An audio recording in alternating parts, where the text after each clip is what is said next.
एक नंबर के लापरवाह, गैर जिम्मेदार, झगड़ालू किस्म के इंसान बा। हमार बेटी के जियल मुहाल कर देले बा। तो इस रुआ हमरा बेटी के तलाक, हमार नतनी के कस्टडी हमरा बेटी के देवे के केस दर्ज करे।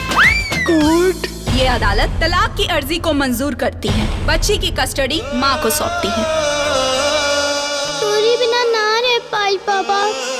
गुड़िया बेटी के देखभाल के खातिर एगो काम वाली काहे ना रख लेती। गुड़िया के देखभाल भी हो जाए और घर के बाकी सब काम भी हो जाए। ठीक बा, बुला लो नौकरानी के। हम चाची बन के अपना ससुरा के यहाँ काम वाली को काम धले बन। बात तो तू बड़ा बढ़िया करेलू, काम काज भी बढ़िया करेलू कि ना? रउआ एक बार मौका दें सेठ जी। देखी दरोगा जी, हमार दामाद राजा एक नंबर के लापरवाह, गैर जिम्मेदार, झगड़ालू किस्म के इंसान बा। हमार बेटी के जियल मुहाल कर देले बा। ऐसे ही रिश्ता के टूट गइल ही उचित बा। तो ऐसे रुआ हमरा बेटी के तलाक, हमार नतनी के कस्टडी हमरा बेटी के देवे के केस दर्ज करी। अरे सेठ जी तनी वेट करी, राउर दामाद के फोन भइल बा। अरे तलाक के मुकदमा दर्ज कइले के पहले दोनों पक्ष के सुनवाई के जरूरी होला। ओकरे बाद मुकदमा दर्ज कइल जाला। साहब उता आधा घंटा पहले आवे वाला रहल, आधा घंटा तो आधा घंटा पहले बीत गई।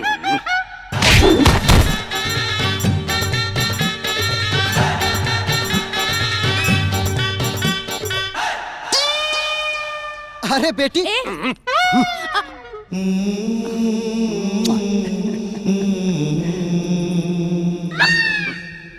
ओ तो ते बड़े राजा। जी साहब। पूरा आधा घंटा लेट। सॉरी। कानून में आधा घंटा के का कीमत होला? 500 रुपया। का मतलब? वो का है ना, आप ही के पुलिस चौकी को कुछ हवलदार लोग हमको पिछला सिग्नल पे रोक लिए थे। हमरे टैक्सी के सगरो पेपर एकदम सही रहल है। चेक वेक कई लोग करे बादो 500 रुपया लेके छोड़ल हलो। तो हमरे नजर में कानून के आधा घंटा के कीमत 500 रुपया न भइल। अब और तू तोहरा लाज शर्म ना लागल ह जे घर के झगड़ा है पुलिस चौकी में लेके चले लू? लाज दिखला के तोके? अभी तक थाना में ही आइल बानी जा, जरूरत पड़ी नू तो ऊपर ले जाए। बुढ़ऊ बड़ा देर में बोलला ह, हमहू सोची कितना देर से चोंच बंद करके कैसे बैठल बड़ा।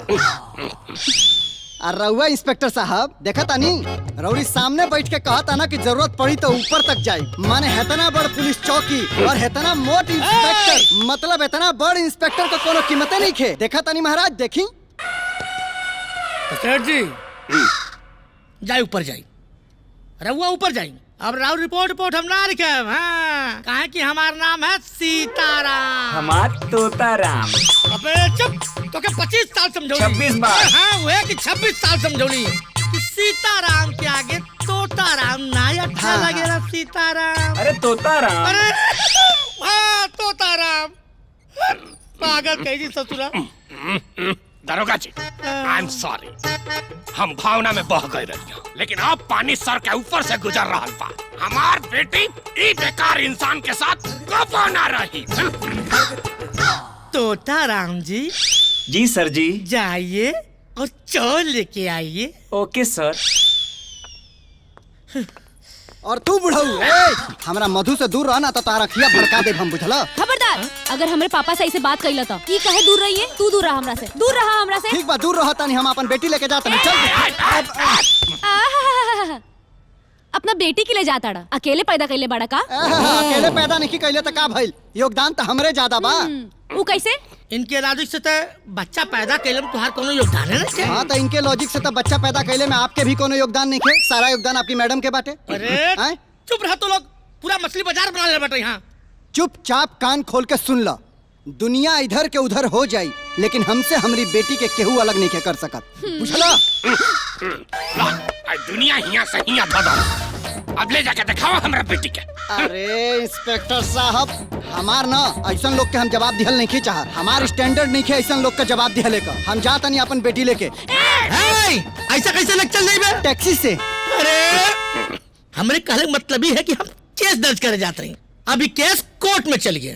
अभी कोर्ट फैसला करी पहले तलाक के, ओकरे बाद फैसला करी कि बच्ची के करे कस्टडी में रही। तब तक तू बच्ची के छू भी नहीं सकेला। कोर्ट? कोर्ट?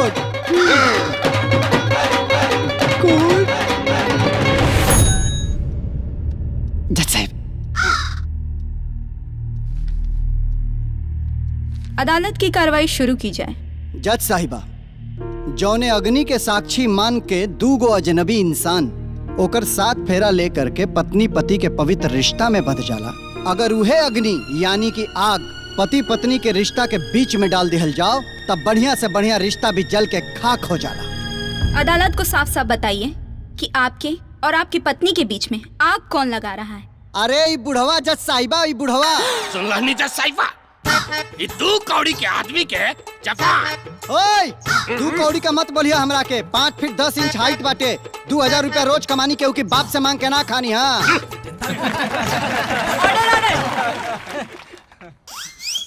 ये ससुर दामाद का झगड़ा आप लोग अपने घर में रखिए। हाँ तो जज साहिबा, ये हमारा घर में ड्राइवर ना मामूली ड्राइवर रहे। हमार बेटी जब शहर से पढ़ लिख के आयल तो ये हमारा बेटी पर ना जाने कौन सा जादू कैला कि हमार बेटी एकरा प्यार में कबूतरी बन गई। हमार बेटी जज साहिबा दिन रात एकरा साथे गुट्टर गु करे लागल। अरे सेठ जी, बेटी के पोल मत खोली, मुद्दा के बात करी। हाँ तो जज साहिबा, जब हमारा ई बात के भनक लागल कि राजवा हमरा बेटी मधु के प्यार के चूरन चटा देले बा, तो हम शादी के लड्डू से अपन बेटी के स्वाद बदले के कोशिश कैनी। हम एगो बड़का घर में अपन बेटी के रिश्ता तय कैनी, लेकिन ये हमार बेटी के शादी तुरवा दहलस।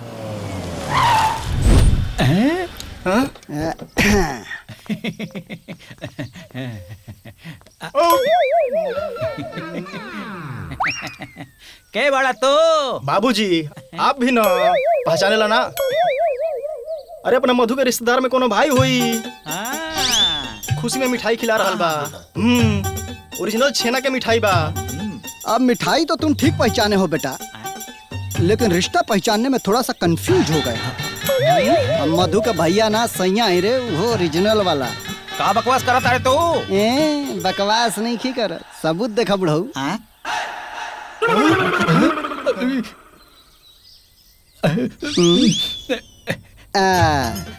वो का है चाचा, अभी तो ये भेज है, नॉनवेज में हम दिखा पाएंगे ना, आप देख पाइएगा। कहाँ से को उसमें डायरेक्ट है कि सैया जी दिलवा मांगे ले।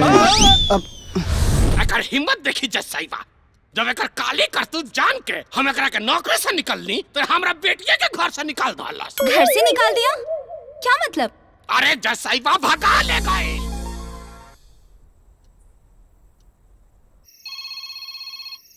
फोन तोरे बाप के फोन है, उठाई ना। हेलो ससुर जी प्रणाम। फोन काहे बंद केले बड़े रे? आ लगल बड़े हमरा बेटी के, कहीं ओकरा के मुआ हुआ त ना दहले। अरे शुभ शुभ बोला बुढ़ऊ, तारा बेटी के मुँहले नहीं खी, बल्कि ओकरा से बियाह करके फूल के सेज पर सुतौले बानी। हाँ फूल के सेज? रे हमरा तो पुअरा लौकता। मतलब वो है जान तारा, आज हमनी का सुहाग रात है, तोहरा के नाना बनावे के प्रोग्राम शुरू करे जाता नहीं, जा आशीर्वाद दा अपनी बेटी के। हाँ ई जैसन कहले रहे वैसन कई दहलस। हमार बेटी के ले गल 1 पीस में आ लेके आयल 2 पीस में। 2 पीस में? मगर आपकी बेटी तो जिंदा है। मर्डर का झूठा इल्जाम लगा रहे हैं, 2 महीने के लिए जेल भिजवा दूंगी। अरे जज साहिबा, 2 पीस मतलब हमार बेटी के अकेले भगा के ले गए और लेके आए एगो बच्ची का माई बना के। माई बच्ची 2 पीस। ऑर्डर ऑर्डर ऑर्डर, आगे बोलिए। जज साहिबा, अपन नवासी के मुंह देख के हमार मन पिघल गई। हम सोचनी कि हम ही समझौता कर लेता नहीं।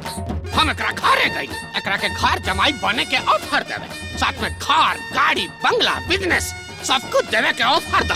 लेकिन ये 2 कौड़ी के ड्राइवर अपन ईगो और घमंड में हमार ऑफर के ठुकरा दहल। ओए फिर कहता नहीं 2 कौड़ी का मत बोला हमके। अरे जब इन्होंने बोल दिया है कि ये 2 कौड़ी के नहीं हैं, तो बार बार आप इन्हें 2 कौड़ी के क्यों बोल रहे हैं? अगर ये आपको बार बार बुढ़ा बोलेंगे तो चलेगा आपको? सॉरी। नेक्स्ट।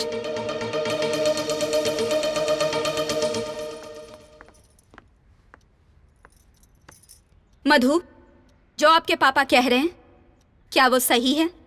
बिल्कुल सही बात बा। हम एकदम भोली और मासूम रहने, जौन राजा अपना प्यार में हमरा के फुसला लेलस।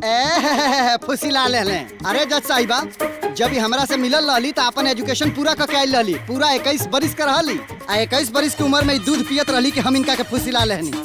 आज हम चुप ना रहब, सब कुछ बोल दे। हाँ हाँ चुप काहे के रहबू देवी जी, आजे तो मौका मिलल बाटे अपन सगरी जहर उगल दो। मधु जी, जी। शुरू से बताइए। जी जज साहिबा, ये हमरा पापा के ऑफर ठुकरा के हमके 10 बाई 10 के कमरा में रखलस। हम एकर प्यार में सब एडजस्ट कर लेनी। अरे एहसान कैलू देवी जी, आगे फुटकारा। जज साहिबा, ये हमरा के सपना दिखवले रहे कि एक टैक्सी से कमा के दूसरा, दूसरा से तीसरा, तीसरा से चौथा। बहुत मेहनत करी और मेहनत करके अपन ट्रांसपोर्ट एजेंसी खोली, हमरा के देश विदेश घुमाई। लेकिन सच तो ई बा कि एगो टैक्सी जो रहे वो भी एकर काम चोरी की वजह से खटारा हो गई। हम काम चोर ना बल्कि ते एहसान फरामोश बड़े। अरे तोरा के हमरे प्यार के कदर नहीं के बुझले। हमरा के एहसान फरामोश का तारा, हम तहरा चक्कर में अपन पापा के घर छोड़ देनी। हाँ लेकिन वही बाप की वजह से आज हमरा के छोड़ा ताड़ू। तू बाड़ा ही यही लायक, तोहरा साथे केहू ना रह सकेला। तू तो अपने बाप के 2 कॉपी बाड़े। तोरा से बतियावल और दीवार में कपार लड़ावल एक बराबर बाटे। हमरा बाप के बीच में घसीटला ना तो हमरा से बुरा केहू ना होई। अरे तहरा से बुरा केहू होइयो नहीं खे सकत, बुझाइल? पागल तू पागल, तोर बाप पागल, तोर पूरा खानदान पागल, तोर मालिया पागल। पागल बना दिया है मुझे आप दोनों ने। देखो, अगर अब आप दोनों का झगड़ा खत्म नहीं हुआ ना तो ये कोर्ट बर्खास्त हो ना हो मैं रिजाइन दे दूंगी।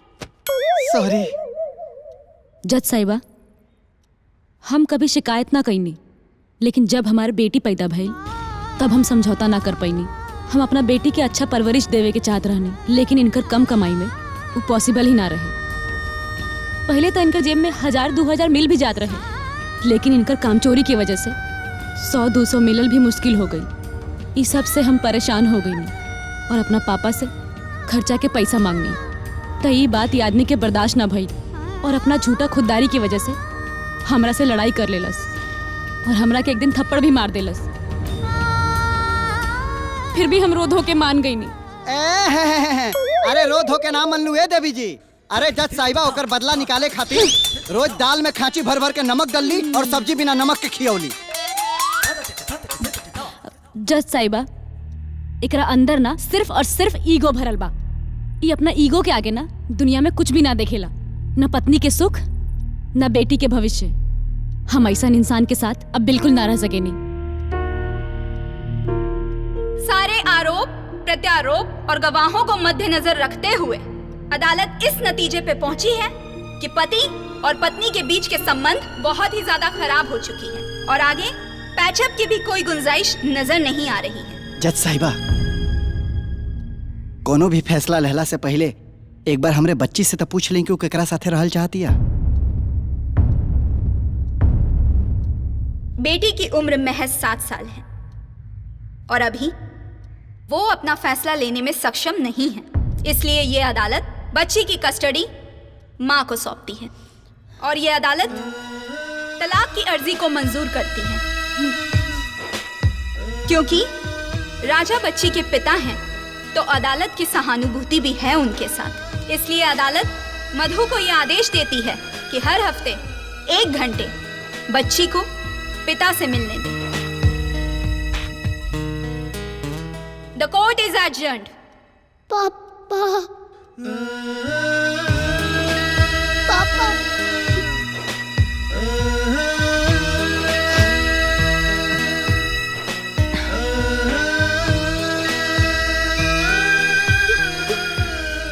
पापा पापा हम तोरी बिना ना रह पाए पापा।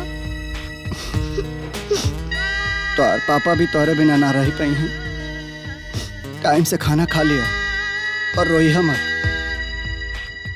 अपने मम्मी के परेशान मत करिया, ठीक ना? ठीक बा पापा।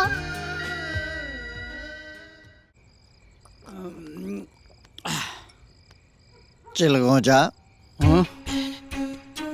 हमारी है ना कमी बाटे कि हम अपना खुददारी से समझौता ना कर पाने। बिल्कुल ये कमी बात। इस सगरी ससुरा मिल के हमसे हमार बेटी के छीनल चाहता ना सो।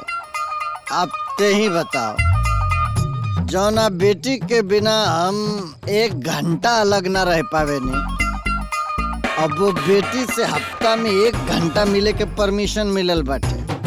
अब ते बताओ कि 1 घंटा में का घंटा होई? आए। चल एक काम कर, ते हमके हमार कमी बताओ। ए भाई तोहार कौनो कमी नहीं के। ना चिलगो जा, कमी तो बात तबे तो हमार मेहरारू हमके छोड़ के चल अरे गए। हम कह देनी ना तोहार कौनो कमी नहीं। अबे कमी बात तू बताओ। दोस्त वो होला जे दोस्त के दोस्त का कमी बतावे, ओहे सच्चा दोस्त होला। ते बताओ हमके हमार कमी। पक्का बता दें, बुरा तो ना मन बना। ना मानब। तोके ना भौजी के समझदारी से रखे के चाहत रहे। वो कहाँ इतना बड़ घर के बेटी और तू एगो मामूली आदमी। रुक रुक रुक, हाँ? ते हमके मामूली आदमी कहले, हमके बुरा ना लागल। ना लागल ना? चल आगे बोल। हम कहाँ रानी? हाँ भौजी के ना समझदारी से समझौले रहता, हाँ?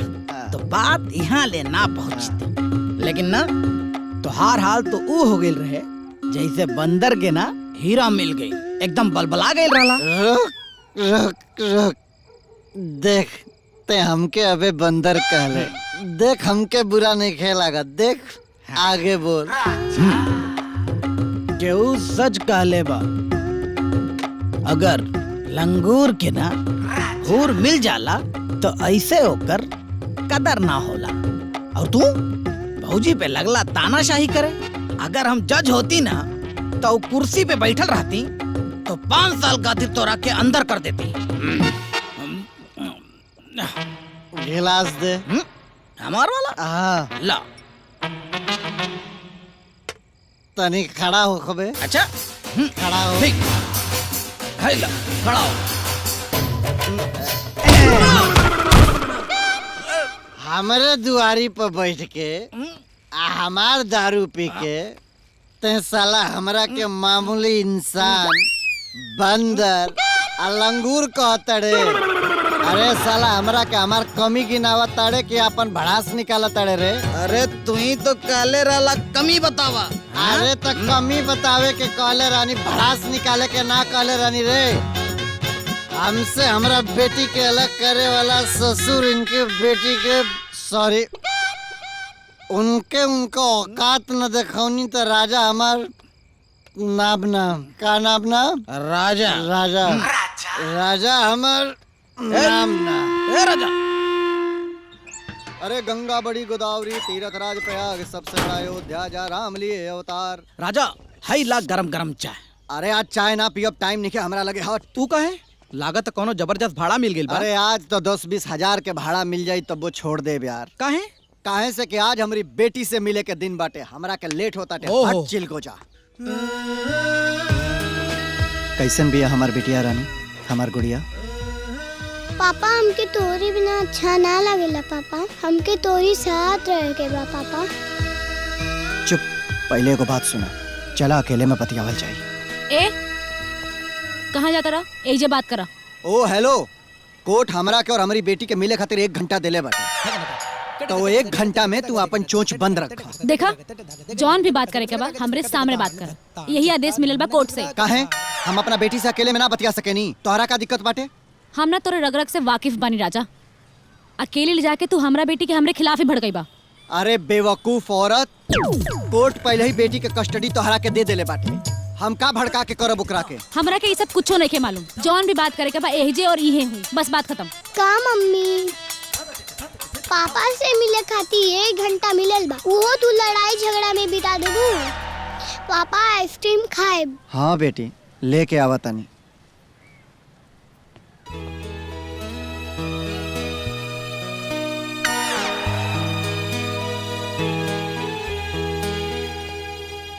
इला आइसक्रीम, बैठा।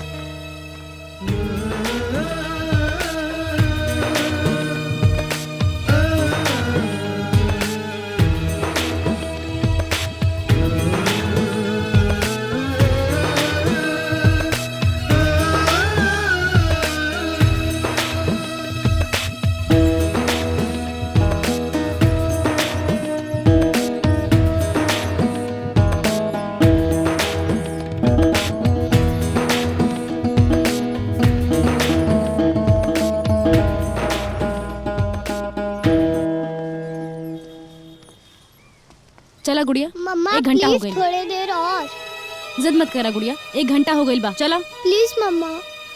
जा बिटिया, तोहार माई तिहाड़ जेल के जेलर है, 1 मिनट भी एक्स्ट्रा ना दे सकेली। जा। देखा, तो के जवाब दिहल हम जरूरी नहीं समझत, और आज के बाद ना हमरा से उल्टा पुल्टा बात मत करिया। चला, होमवर्क करे के बा। पापा हम तोरी बिना ना रह पाई। पापा पापा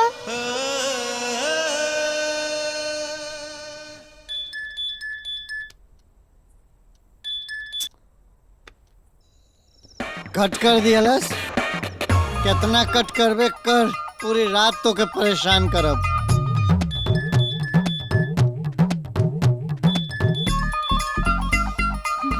फिर कट कर दियला से करी रोक।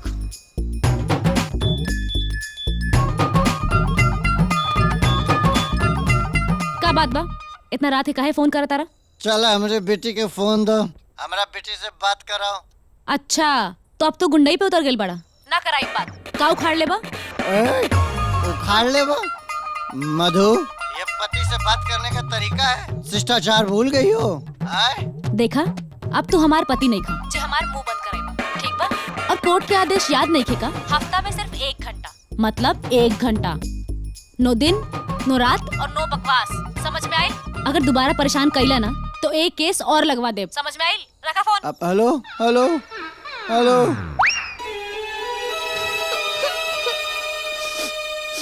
ज्यादा सुख बुकाई की जरूरत नहीं थी, समझ में आई? चुपचाप सुत जा। दोनों बाप बेटी एक जैसन बाड़े। ई मधुआ बार बार चटर पटर करत रहे ले ना, बार बार हमके धमकी देले कोर्ट कचहरी जाए के। अब एकरा खिलाफ और एकरा बाप के खिलाफ फार्मूला नंबर 440 इस्तेमाल करब। Formula number 440? ए भाई, 440 वोल्ट का करंट सुन ले रहा। ये फार्मूला नंबर 440 का बा? सुन हन्ने,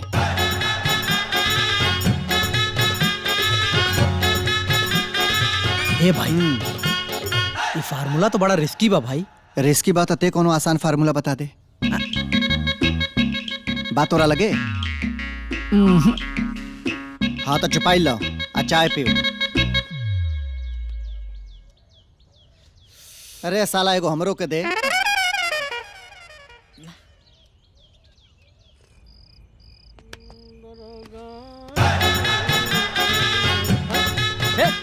क्या हो? वहाँ क्या हो? क्या हो? क्या हो रे? हट, हट। राजा तू? रे दिनवा का है? अरे मालिक कुछ ना रहल, वो बानर रहल, भगा देनी। अरे तो ठीक से आवाज देना, आधा रात का बूढ़ा आदमी का हार्ट अटैक ले देखा। हाँ, आप जाइए, सुत जाइए।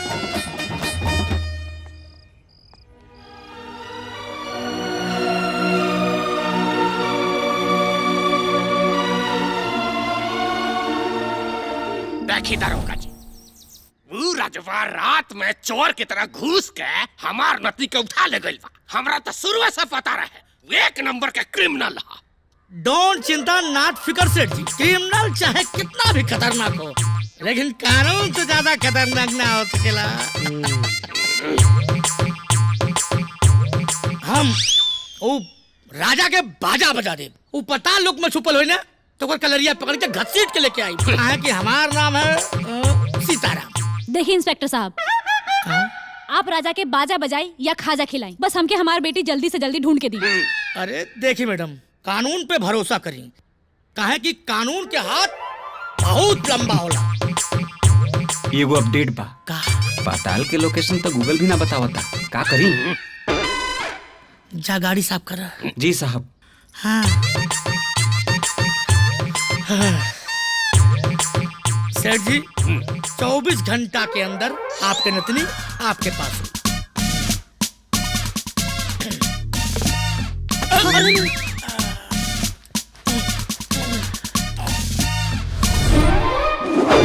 अरे साहब, रहुआ यहाँ हमरा के आदेश करती, हम आ जाती। अरे दिनम चालू हो गई ले। अरे ना ना ना। राजा कहाँ पे? बोल। राजा? ड्राइवर आदमी के एक जगह ठिकाना थोड़ी ना रहेला। ते राजा के कितना अच्छा जाने ले। अच्छे से?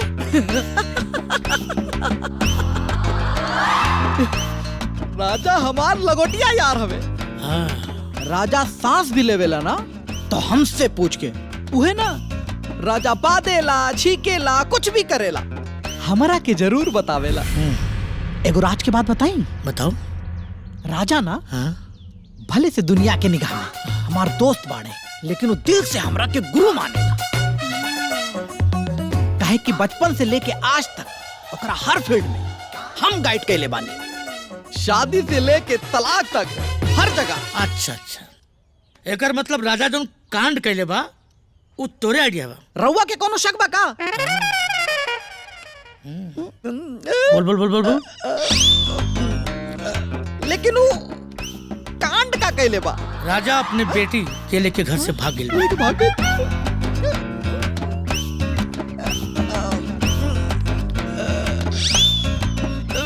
राजा गुड़िया के कहाँ छुपौले बा? हमरा के कुछ नहीं के मालूम। कहाँ तोरा नहीं मालूम? अरे राजा तोर दोस्त है तो उसे पूछ के हगेला छिकेला पादेला खातेला ते राजा के गुरु है मैंने। गुरु अब हो जा शुरू, बताओ।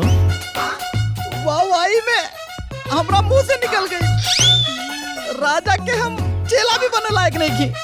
हमरा के कुछ नहीं के मालूम। Sitaram ji Sitaram. Shut up. Sorry सर।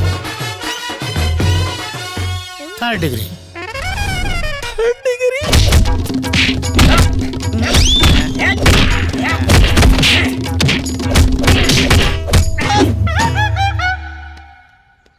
हम बताओ तानी।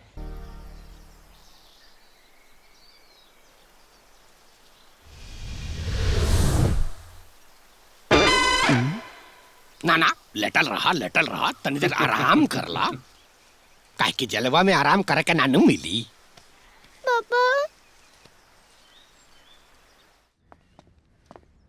बेटा, हाँ बेटा।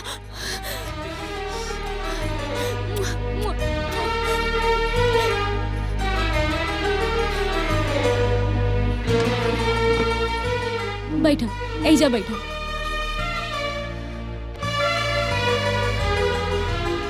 देखा, आज हम तोहरा पसंद के खीर बनावले बानी। चला मुंह खोला, जल्दी से खा ला। आ करा ना, जबले हम पापा के पुलिस से ना छोड़े लोग तबले हम ना कुछ खाए ना पिए। गुड़िया जिद मत करा, तहार पापा अपना गलती की वजह से जेल में पड़े। ठीक बा, चला। ना मम्मी, पापा तोरे जिद के वजह से गई बाने। तू पापा से बात करा दे दू तो पापा ऐसा काम करते ही ना। चुप कर बदतमीज, दिन पर दिन अपना पापा पे जाता रो। पापा के बेटी है तो पापा पे ही जाए ना। खाता डू की ना तब मारा खींच के। मधु ना खाई ना खाई ना खाई। गुड़िया अरे भाई खाना खा ला। सुबह से कुछ ना खैला, ऐसे तो मर जेबे यार। भूख नहीं खे ना खाए। मत को खाना मत को। अरे तोरे ना खेले से घंटा फर्क पड़ी नहीं खा मत को। अरे साहब ना खाई तो मर जाई तो हमनी के जेल हो जाई साहब। अरे बकलोल, एक दिन को खाना नहीं खाई मर थोड़ा जाई। अरे मुहावरा कहता नहीं रे पगला। दरोगा जी छोड़ दी ना मुराद के। तो यही मत बुझिए कि हमरा या मधु के तोरा पर दया आ गई। तू तो गुड़िया खाना नहीं खा। जिद पकड़ ले बिया के जब तले पापा के ना छुड़ाए तब तले हम खाना ना खाए। ओइसे तारा के छोड़ावे आइल बानी। वाह बाप रे बाप, गजब के बाइंडिंग में बाप बेटी के। घरे बिटिया नहीं खाना खातिया और यार बाप नहीं खाना खाता। अब का बताइए, हमारा हाथ कानून से बदल बा, नहीं तो हम। दरोगा जी बेकार के मेलोड्रामा क्रिएट मत करी। गुड़िया अभी बच्ची बिया, जब समझदार हो जाई तो ओकरो समझ में आ जाई कि ओकर बाप कैसन रहा। क्रिमिनल कहीं के। छोड़ दिया करा। चलो हो। अब हमरा के कुछ ऐसन करे के पड़ी कि दुनिया चाह के भी एगो बाप के ओकरा बेटी से अलग ना कर पावे। ऐसन का करबा भाई? फार्मूला नंबर 420 अपनाई। 420।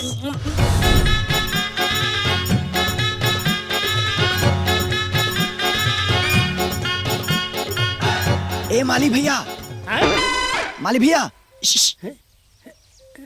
है आवना। हाँ? माली भैया हाँ? एगो काम रहा का? माली भैया बोला। तू तो मधु के बारे में जानते बड़ा, वो दिनवा भर अपने में झुराई रहेली, हमरे बेटी के ख्याल ना रख पावत हुई है ठीक से। हाँ एकदम सही खाता रहा। ये तो हमहू देखेली कि मधु बिटिया जौन बात दिनवा भर टीवी देखलिन, ना तो डांस करलिन और तो और योगा में अर्जुराइल रहली, और वो गुड़िया बिटिया एकदम उदास बैठल रहली। बड़ा तकलीफ होला। ए माली भैया एगो काम करब का? हमारे एगो चाची बाड़ी, वो गांव से आयल बाड़ी, बड़ा परेशान बाड़ी। अच्छा। उनका मर्द उनका के छोड़ देले बा ना। हाँ कुछ हो को कि अगर सेठ जी के यहाँ उनका के काम पर रखवा देता ना, तो वो बुढ़िया के एगो छत मिल जाए और हमारी बेटी का अच्छे से देखभाल हो जाए। चाची तोहार चाची सेठ जी के पता चल जाई ना, हमारा के नौकरी से निकाल देंगे। सेठ जी के बस चले तो तोहार परछाई आसपास में आवे दे, और तोहार चाची बहुत दूर के पाड़ी जा। ए भाई ए मर्दबा तू तो एगो परिवार वाला आदमी हवा, तोरो तो एगो सुंदर सी बेटी बिया, एगो बाप हो के एगो बाप के दर्द नहीं का बुझत मर्दबा। अरे तू बाप ना सांप बड़ा, तोरा जैसन कटकरेजी मरत हम देखल ही नहीं रानिया। हे भाई रो मत, तोहार तकलीफ हम बुझता नहीं, कुछ टाइम दा, हम कोशिश करब। हे माली भैया आपका ऐसन बा, गलती से ही मत बता दिया कि हमार चाची है, तू कह दिया कि तोहार चाची है। तोहार चाची हमार, तोहार तोहार हमार चाची, तोहार चाची हमार चाची, तोहार चाची, तोहार चाची। गैस सिलेंडर फटने से 51 साल के आदमी की मौत। अरे बाप रे, पहले का जमाना में माटी के चूल्हा ही ठीक रहता है, गैस से हमरा बड़ा डर लगेला। नानू हमके भूख लागल बा, हमनी खाती गैस पर दूध गरम कर जाना। गैस गुड़िया तहार मम्मी कहाँ पाड़ी? मम्मी योगा करे गई बाड़ी, ओकरी बाद जिम जाई, ओकरी बाद डांस करे जाइए, तबले काम भूख से मर जाई। ठीक बा, देखा बेटा हमरा गैस से बड़ा डर लागेला, हमरा गैस चरावे भी ना आवेला। अच्छा रुको, दीना दीना। जी मालिक। जी मालिक। ए, गुड़िया खातिर गैस पर दूध गरम करता, एकरा भूख लागल बा। मालिक हमारा कहाँ गैस जलावे आवेला। मालिक गुड़िया बेटी के देखभाल के खातिर एगो काम वाली काहे ना रख लेती। अरे मालिक गुड़िया के देखभाल भी हो जाए और घर के बाकी सब काम भी हो जाए। हमारे गांव के एगो चाची बाड़ी, उनकर मर्द चरित्रहीन बा, दूसरके के चक्कर में उनकर रख निकाल देलेस, पर चाची बहुत नेक दिल बानी, पराया धन पराया मर्द ढेला बराबर बूझे नहीं। ठीक बा, बुला लो नौकरानी के, लेकिन ओकरा के काम पर रखे से पहले जांचेम परखेम, ओकरा बादे काम पर रखेम। ठीक है मालिक।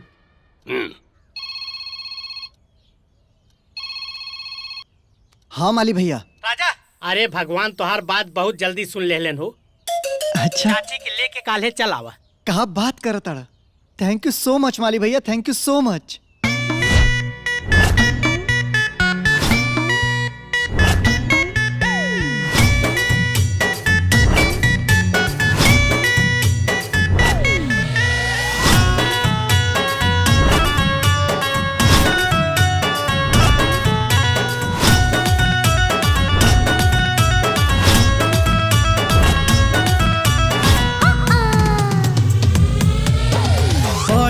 फरहर छरहर बारी लमहर चाची नंबर 1, बड़ी फरहर छरहर बारी लमहर चाची नंबर 1। आउच।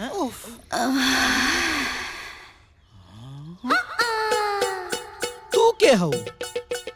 पहचानला ना का हमके? हम कैसे पहचानब?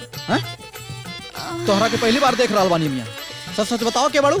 और हमार दोस्त राजा कहाँ बा? राजा राजा तो हमरे ख्वाब में बाड़े, राजा हमरे ख्याल में बाड़ा, राजा हमरे दिन में बाड़े, राजा हमरे रात में बाड़े। अरे सरवा राजा चरित्रहीन संस्कारहीन, तलाक भइले 2 दिन ना भाई चाची पटा ले। जरूर यह चचिया के चक्कर में ना मधु भौजी जैसन सुशील सुंदर लड़की के छोड़ ले बा। अबे साले चिलगोजा, ते हमके पहचान लेना रे? अरे हम राजा राजा राजा छू के चेक करत रहनी। हाँ ई कुल का बा भाई? अबे ये तो हमार फॉर्मूला नंबर 420। हम चाची बन के अपना ससुरा के यहाँ काम वाली का काम धोले ले बना। जान तड़े काहे से कि हे एगो जरिया बाटे के हम अपना बेटी के साथ 24 घंटा रह सकता नहीं। लेकिन खुशी के बात जान तड़े का बा, जब बचपन के यार होके ते हमरा के ना चिन्ह ले ता हमार ससुरा और कर ना समझ बेटी का घंटा पहचानी। अब ते अपन ख्याल रख, हम चाहते हैं बेटी की लगे। हाँ कमाल बा भाई। दीना जी, दीना जी के? नमस्ते। हाँ नमस्ते नमस्ते। तू के? अरे बाबा हम शांति देवी, राजा के चाची। वो कहले रहना ना काम खाते। हाँ हाँ बतौले रहलन राजा। ओइसे एगो बात कही दीना जी। हाँ बोला। दीना जी तू बहुत स्मार्ट बड़ा। हाँ वो सब ठीक बा। अंदर आई ना। हाँ अंदर आई ना। हाँ आई। बाइक हम रख दे दी। लेकिन राजा ई ना बतौले रहलन कि तू इतना खूबसूरत बाड़ू। हाँ ये तो देखे वाला के नजरिया पे डिपेंड करेला दीना जी। हाँ आपके नजरिया खूबसूरत बाटे, यही से हम खूबसूरत लागता नहीं। हाँ वो ठीक बा। वो हमारा के दीना जी मत बुलावा करा। हमारा के दीना का तो चली। के दीना जी अब फिर से दीना जी निकल के। हाँ हाँ अब चला मिलवा दा। मिलवा दी केकरा से? अरे सेठ जी से। हाँ, हाँ, उहे तो हमरा के फाइनल करी है। हाँ हाँ हाँ हाँ हाँ। एक काम करी है का? सेठ जी के सामने जाइए ना तो इतना ध्यान रखिए कि तू हमारा रिश्तेदार बड़ा। अरे हमरा के राजा सब बता देले बने, डोंट वरी।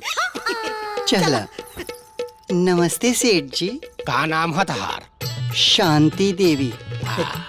आधार कार्ड बा?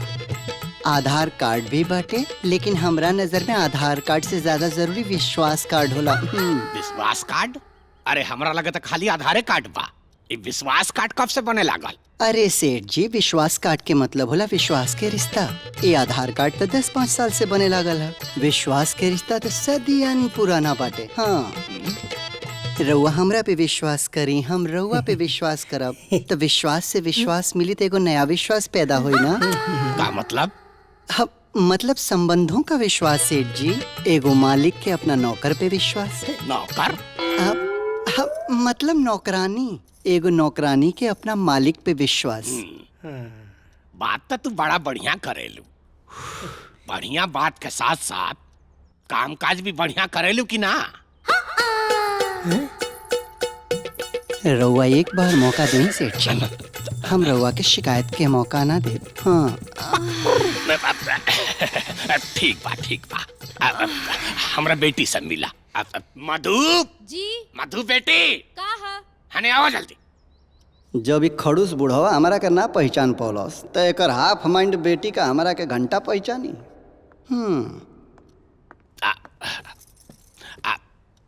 शांति है। आज से ही घर के गुड़िया के देखभाल इहे करिए। ठीक बा, लेकिन इनका चेहरा कुछ जानल पहचानल लागता। आपन आपन नजरिया होला जी। कभी कभी केहू पास के हो के बहुत दूर के लागे लागेला, और कभी कभी केहू बहुत दूर के हो के पास के लागेला।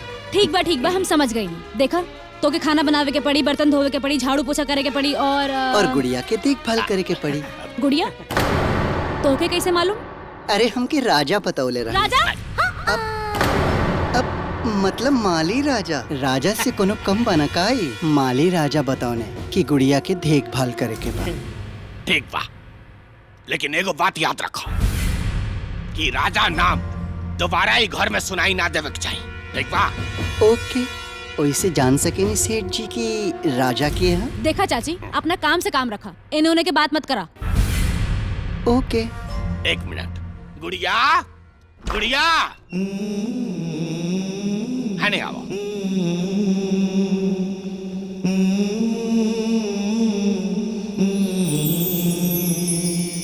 है शांति चाची शांति है। आज से तहार देखभाल इहे करिए। है गुड़िया है। इनकर देखभाल तारा करे के बा। पापा सुनी ना, हमार सीरियल के समय हो गई। 7 जन्म तेरे हैं हम। तो रउआ ये सब देख ली, हम सीरियल देखे जाता नहीं। इनकर आपन तो एक जन्म संभारले नहीं खेचा, 7 जन्म संभारे चलल बड़ी टीवी सीरियल के। शांति जी। हर बात विचार तो बड़ा उत्तम बा जी। अपना हाथ से ऐसा ने उत्तम चाय बना के हमरा का पिया दो तो तारा हाथ का स्वाद भी पता चल जाए। जी सेठ जी, अभी बना देता नहीं। ठीक बा। दीना, हाँ चाय बनावे जाता नहीं, पियबा? हाँ, लेकिन हम घर में ना रहिला, हम बाहरे रहिला। तोहरा खातिर हम बाहर लेके आ जाए। इंतजार करब हम। ओके। पुनः हमके दूध चाहिए। ओके बिटिया, तोहरा खातिर दूध गरम कर देता नहीं। दूध में का डाले के बा का ना डाले के बा वो हम बताओ तनी। चलो ठीक बा।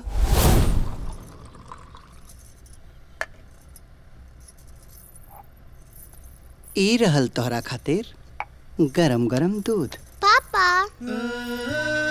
तोके तो पता बा ना हम बिना शक्कर के दूध ना पिए नी।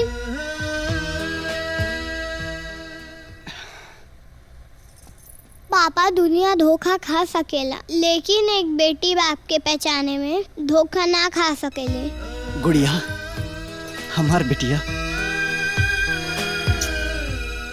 हमके पहचान गईलू बेटी। हाँ।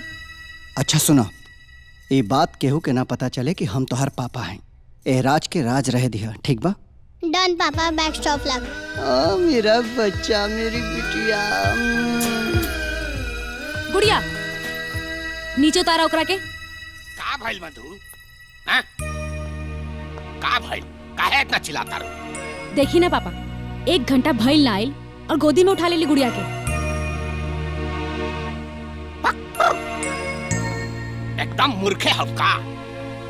ये तो बहुत अच्छा बात बा कि शांति जैसे आईली गुड़िया इनका से गोली मिल गईली। Perfect choice. लागता दिनवा के पगार बढ़ावे के पड़ी। अच्छा, हमार चाय बन जाई तो कमरा में लेके आ जाइयो। अब हमरा बेटी के बात के बुरा मत मनिया, इतनी दिमाग से पैदल ही। ये बात हमरा से ज्यादा बेहतर के समझ सकेला बुढ़ऊ। का भाई, कुछ कहलू का? ना। चला।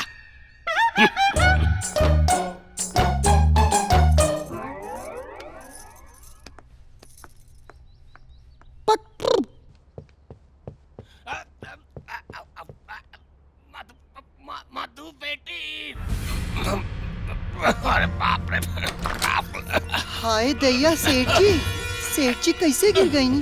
पैर फिसल गईल है। ओह, ज्यादा लगल बका? अरे पहले उठी, बाद में देखल जाई। अरे उठी।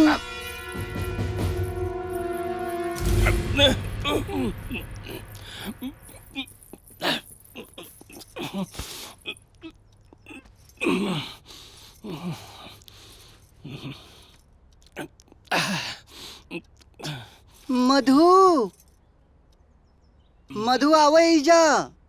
अरे जल्दी आई मेम साहब। देखा ना का भइल पापा के? राहुल पापा बाथरूम में गिर गए रहले हैं। अरे देखत का बानी, जल्दी से डॉक्टर के बुलाई।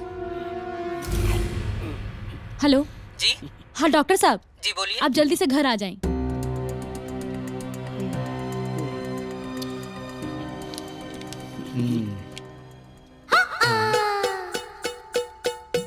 चोट कहाँ लागल बा?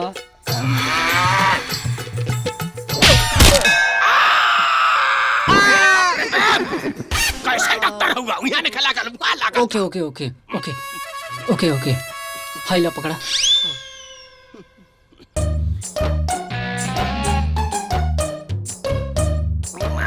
अरे देखी, मामूली चोट बा, ठीक हो जाई। लेकिन ये चोट लागल है कैसे आपके? अरे ये पूछी डॉक्टर साहब कि जान कैसे बाचल? कैसे बाचल? आज शांति ना रहती तो हम बाथरूम में ही शांत हो गई रहती। बेचारी एगो औरत होके हमरा के गोद में उठा के लिए अइली।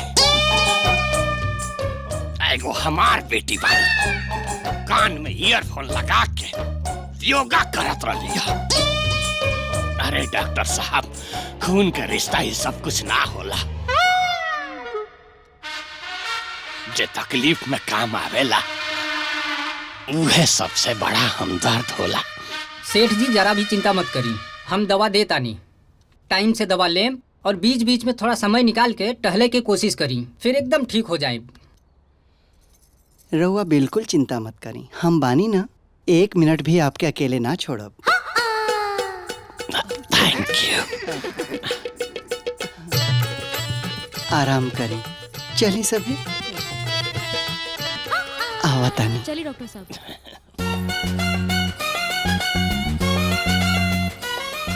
सेठ जी, आज के मॉर्निंग वॉक हो गई, अब रउआ लेट जाई, हम तेल लेके आवतानी। तेल? शांति, तारा के लेके हमार विचार बड़ा शुद्ध बा।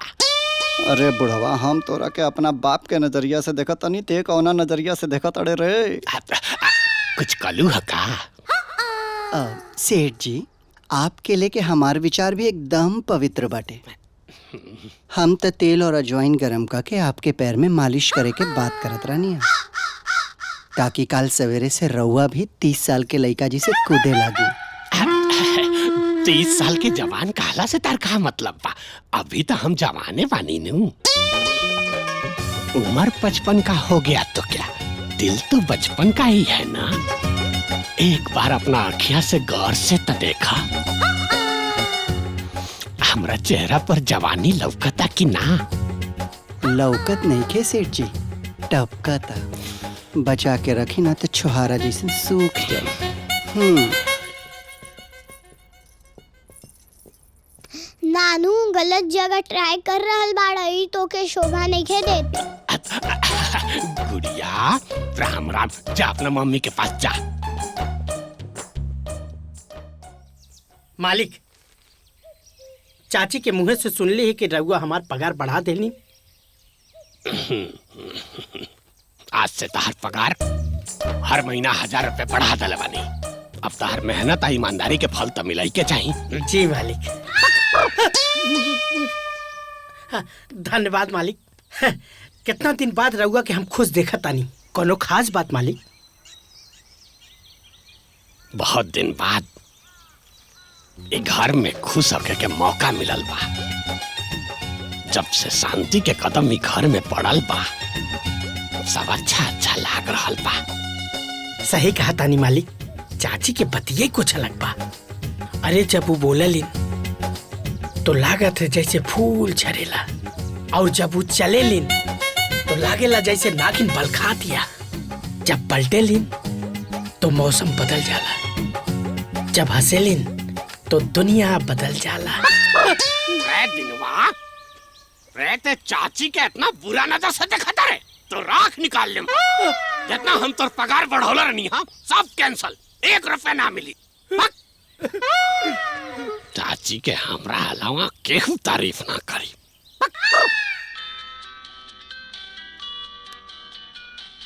रंजीत, अरे रंजीत। हेलो मिस्टर घनश्याम, माय फ्रेंड, माय डियर, माय ब्रो। अरे हमार दोस्त कैसन बड़ा हो? दोस्त, मैं इंडिया आना चाह रहा हूँ, बहुत दिन के बाद मेरा मन हो रहा है। विद माय सन शक्ति, और मैं तुम्हारे घर पर ही रुकूंगा, ओके? अरे मोस्ट वेलकम। बेटी मधु के बारे में पता चला, बहुत तकलीफ हुई मेरे दोस्त। का कहीं दोस्त, बड़ा अभागन बिया। Shut up! What is this? क्या बकवास कर रहे हो घनश्याम? अगर दोबारा तुमने मधु बेटी को अभागन बोला तो मुझसे बुरा कोई नहीं होगा। सुनो, बेटी के लिए दुखी होने की कोई जरूरत नहीं है। का मतलब, हम कुछ समझनी ना। मैं चाहता हूँ मेरे बेटे शक्ति से तुम्हारी बेटी मधु से शादी करवा दी जाए। दोस्त, सच कहीं तब एक के हमरा कलेजा पर के भार हल्का कर डाला। लेकिन बुरा मत मानिया, एगो बात पूछी? हमार तलाकशुदा बेटी से तहार बेटा शादी करे खातिर रेडी हो जाए नु। अरे उसका बाप भी करेगा, आई मीन क्यों नहीं करेगा, करना ही पड़ेगा। और अगर नहीं करेगा तो करोड़ों की संपत्ति से उसको बेदखल कर दूंगा। ओके, सवाल यहाँ मेरी बेटी का है, उसकी लाइफ का है। ओके, एक बात के आज विश्वास हो गई दोस्त कि दुनिया में इंसानियत से भी बढ़ के सच्चा दोस्ती आज भी जिंदा बा। अरे पगला, रुलाएगा क्या? हम एक पैर पर खड़ा होके तार इंतजार करता नहीं। Love you bro, bye by.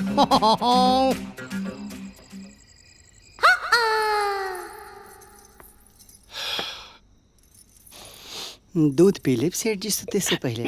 Good night. रुको शांति जी, तारा से को बहुत जरूरी बात करेगा बा। कहीं ना?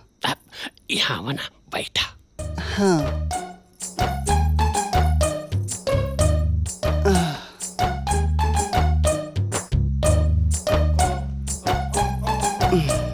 जाना तारू शांति जी, हमार दोस्त रंजीत लंदन से अपना बेटा के साथे आ रहा बा।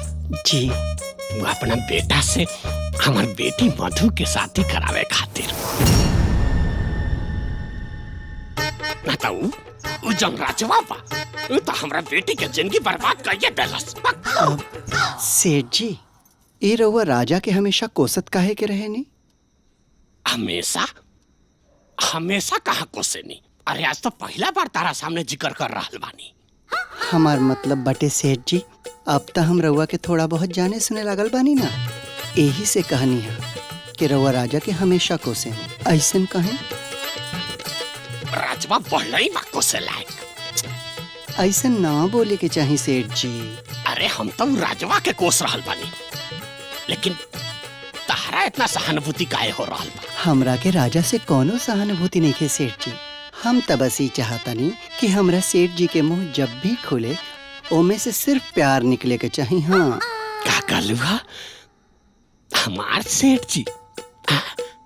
हमार सेठ जी? हाँ बाबा, हमार सेठ जी।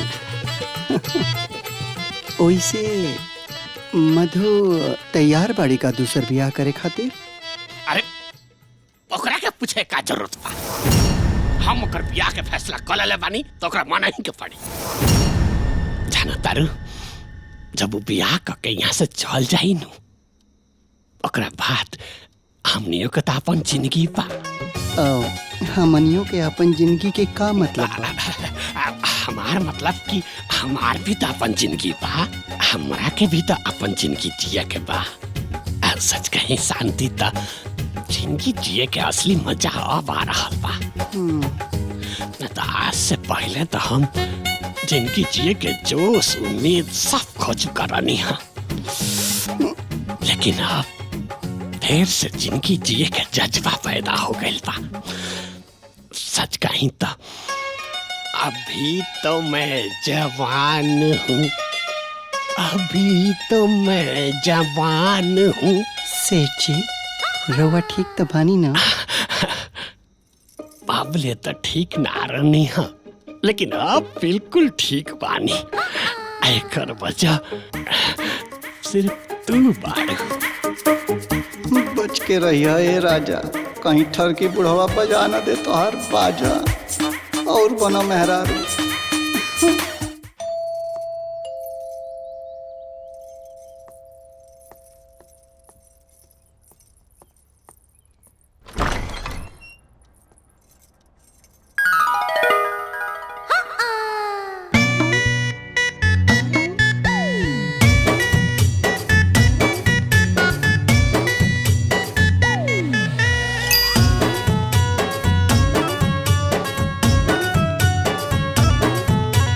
बड़ी ही फरहर छरहर बाड़ी लमहर चाची नंबर 1। बड़ी ही फरहर छरहर बाड़ी। के बानी रहुआ लोग? I am Ranjit, Ranjit from London. मैं घनश्याम का दोस्त हूँ। ओह, तो आप हैं रंजीत जी, सेठ जी के दोस्त? ओह माय गॉड, तुम हमारे बारे में जानती हो? हाँ, वो का बाना, सेठ जी से दिन रात आप सबके बारे में सुन सुन के हमार कान पक गए। मतलब कान पवित्र हो गए बाटे। जी। So gorgeous. By the way, तुम कौन हो? नौकरानी शांति देवी। अब आई ना, चाय नाश्ता कर लें। आई। बड़ी ही फरहर छरहर बाड़ी लमहर चाची नंबर 1। बड़ी ही फरहर छरहर बाड़ी।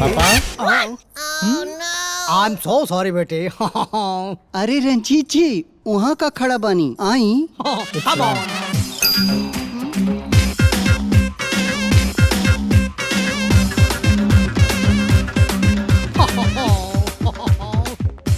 Come on, बैठ जाओ सकते।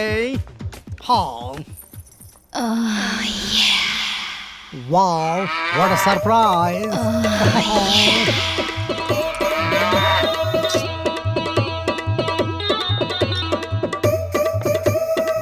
ओए रंजीत।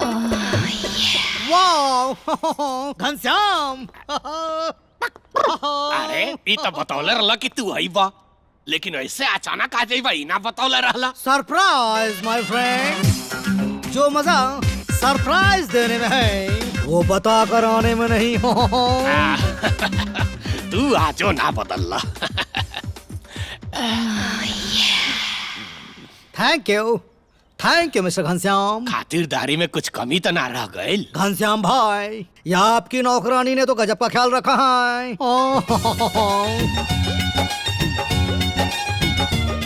अरे रंजीत, ई नौकरानी ना है, हमरा घर के सदस्य जैसन बाड़ी। वाह, what a surprise. Chaiyya Chaiyya. शांति जी। अच्छा, ये तार बेटा हुआ। या बढ़िया बढ़िया। प्रणाम। अच्छा, पैर प्रणाम छुरा करता। अरे वाह रंजीत, तार बेटा तो विदेश में रह के भी बड़ा संस्कारी बा। यस यस, ये लंदन में पला बड़ा है, बट इसका जो कल्चर है प्योर इंडियन है। अरे अपना दोस्त से मिले के खुशी में तो भुलाइए गई नहीं कि गुड़िया के आज से पीटीएम के टाइम चेंज हो गई बा, तो लोग कुछ देर बाद आई। ठीक बाटे, हम रउआ सबे खातिर चाय नाश्ता के व्यवस्था करत। So sweet of you. हमरा के तारा से एगो राय लेवे के बा। का? तू शक्ति के तो देखला ही बाड़ू। मधु आप शक्ति के जोड़ी कैसन रही? ये बात आप मधु से ही पूछ लेना। अच्छा ठीक बा, अब तू कहता रू तो हम मधु के भी राय ले ले, लेकिन फैसला हम उनका पर ना छोड़ा। मधु के तो जौन होके के होई तन होइए जाई। तार फ्यूचर प्लान का बा? हम कुछ सोचा नहीं ना। ता सोचा ना, अभी तार उम्र ही का बा, इतना लंबा जिंदगी पड़ल बा। संध्या बेला में एगो साथी के जरूरत महसूस होला। तू सोचबू तो बहुत कुछ दिखाई दी। अच्छा सेठ जी, हम चलता नहीं। हाँ। हाय दैया, सेठ जी प्लीज हमरा के छोड़ दी, प्लीज। अरे शांति, तनी एक बार पिछवा तो मुड़ के देखा।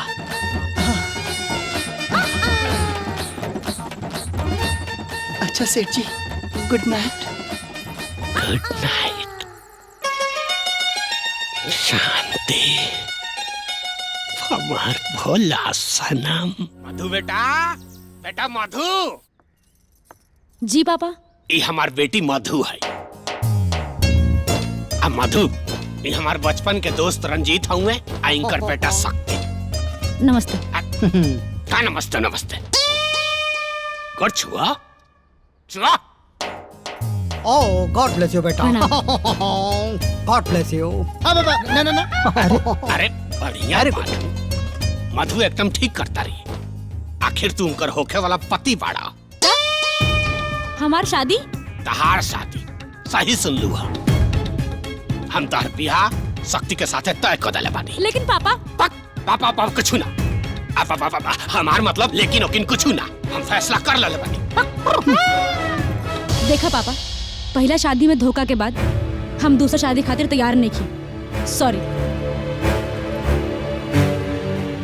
मधु ये लड़की नु देखला रंजीत, देखलू शांति, हमार बेटी हमार एगो बात नहीं खे मानत। हम इतना बढ़िया लड़का शक्ति के साथ अगर ब्याह करावल चाहता नहीं तो नहीं खे मानत। एगो हमारा लुच्चा लफंगा इंसान के साथ भाग के ब्याह कर रहा है। रंजीत, हम तारा से क्षमा चाहता नहीं, लगता हमार लड़की हमरा हाथ से निकल गई। घनश्याम माय फ्रेंड, एक्चुअली है क्या? मधु बेटी ठीक ही तो कह रही है, वो शादी से इनकार कहाँ कर रही है। वो तो सिर्फ थोड़ा वक्त मांग रही है। अगर वो वक्त मांग रही है तो उसको वक्त दो। तुम मेरे वक्त की चिंता मत करो। मैं मधु को अपनी बहू और अपने बेटे शक्ति की पत्नी बनाने के बाद ही इंडिया से लंदन जाऊंगा, क्योंकि मुझे अपने बेटे पर गर्व है। ओके पापा, मधु मुझे पसंद है और आपको तो पता है ना, हमारी पसंद हमें ज्यादा देर तक ना पसंद नहीं कर सकती। I am proud of you my son, love you. Okay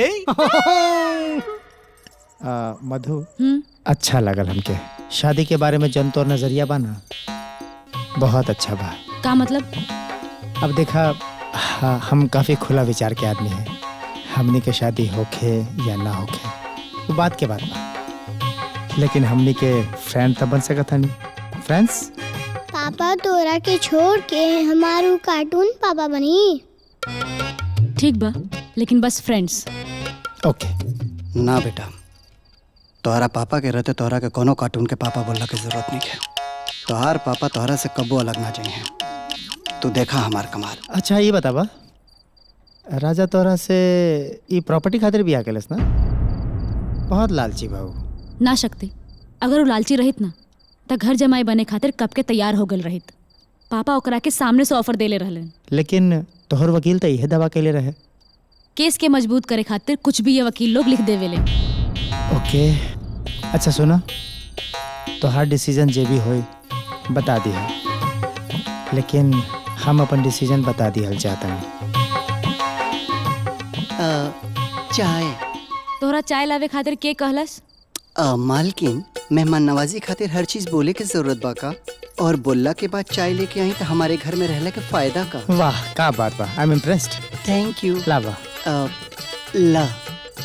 thank you, बहुत गर्म बा। छोटी मालकिन, आपके खातिर चाय। ठीक बा, दो।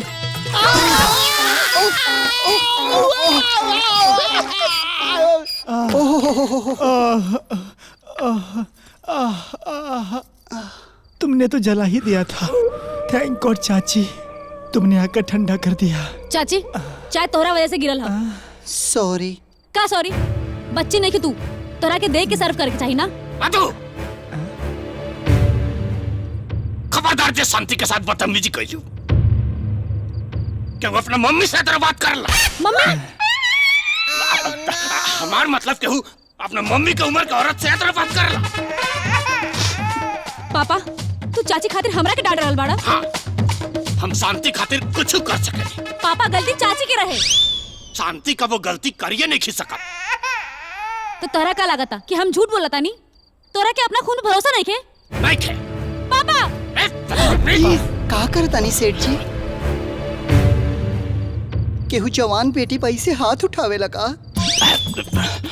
अरे अभी छोट नहीं खी, लेकिन से तो गलती हो जाला। एकर मतलब का रउआ थप्पड़ मार दे। रउआ बहुत गलत कईनी छोटकी मालकिन के साथ।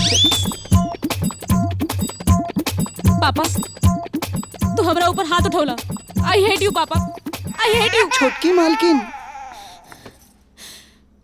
छोटकी मालकिन,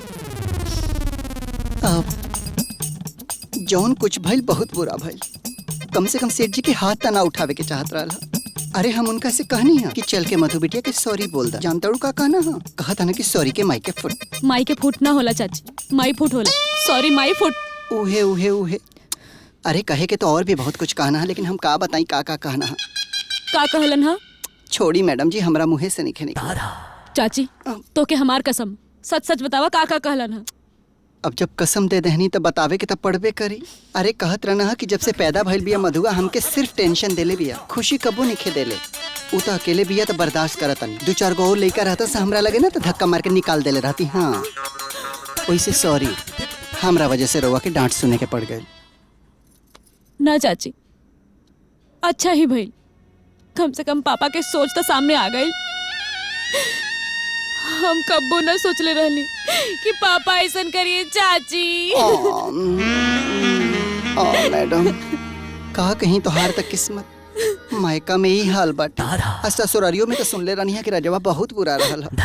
ना चाची राजा ऐसा ना रहले, कम से कम पापा जैसन कैलन है आज हमरे साथ, ऐसन तो कब्बो न कैलन।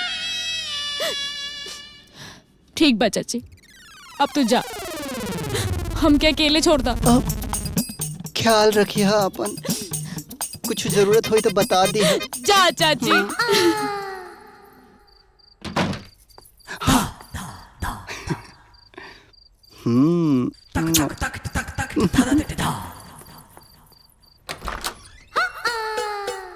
शक्ति।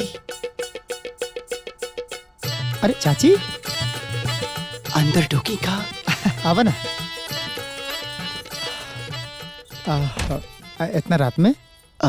राज के बाद रात में ही तो होला। राज? का राज? हमरा के पता बाटे कि मधु तोहरा से बियाह काहे नहीं कइल चाहत। काहे? खैर छोड़, हमार काम आग बुझावल बाटे, आग लगावल ना। अब का मतलब चाची? अरे मतलब ही कि मधु जब तोहरा सिटी सेंटर में आग लगौले रही तो पनिया डाल के हम ही ने बुझाऊनी। अच्छा थैंक यू सो मच चाची, थैंक यू सो मच। लेकिन चाची अब मधु अपना से ब्याह काहे नहीं करल चाहत?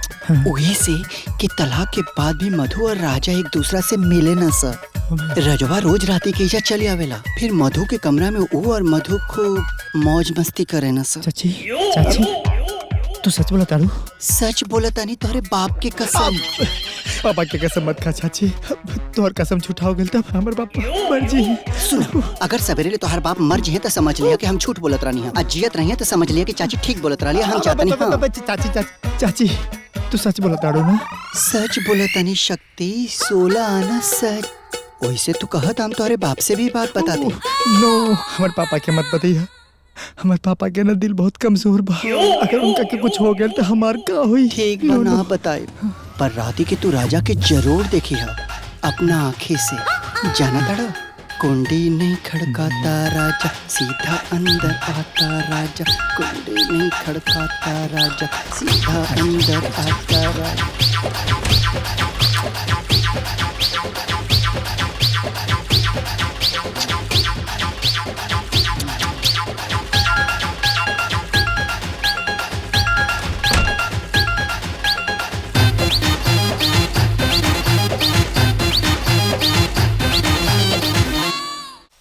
चाची चाची चाची तू एकदम सही कहत रहली हो। ई राजा और मधु के ना चक्कर चालू बा। हम अपना आँख से देख ली राजा के मधु के कमरा से निकलत। तोहरा के सचेत कल हमार फर्ज रहल शक्ति बाबू, वैसे भी हम कबो झूठ ना बोले। चाची हम का करी चाची? शक्ति रोल बंद कर, जाके मधु से सीधा सीधा बात कर। अरे जी सच्चा प्यार करेला ना, वो प्यार के सही रास्ता पे लेके आवेला। हाँ सही कर लो तू। जा ससुर नकली फिरंगे, अब मधु तोहार बैंड बजाई। राजा के साथ तो चक्कर फिर से चालू हो गल बा। का? तू दोनों मिले लागल बाड़ू। सस्ता ई बा कि तू अभी भी पास्ट में जी रहल बाड़ू। पगला गइल बड़ा का? नशा करेला का तू? हमके तो लागता कि तहरा के ना दिन में भी सपना देखे की बीमारी हो गई बा। मिस्टर शक्ति, आज के बाद ना हमसे ही घटिया बात मत करियो। अब मधु, अरे मधु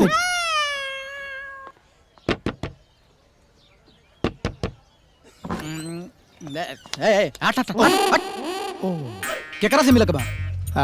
राजा से मिले के बा। राजा से? अरे वो तो 2 महीना पहले ही ऊपर चल गई। अच्छा हाँ। हटा। देखा हम बहुत खतरनाक आदमी बानी।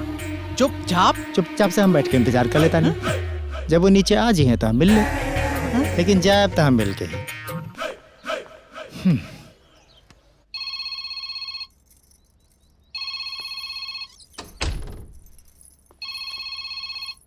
चिलगोजा? हाँ चिलगोजा बोल। अरे भाई वो शक्ति घर पे आ गई बा, तोहरा बारे में पूछ रहा बा। का बात करत आड़े?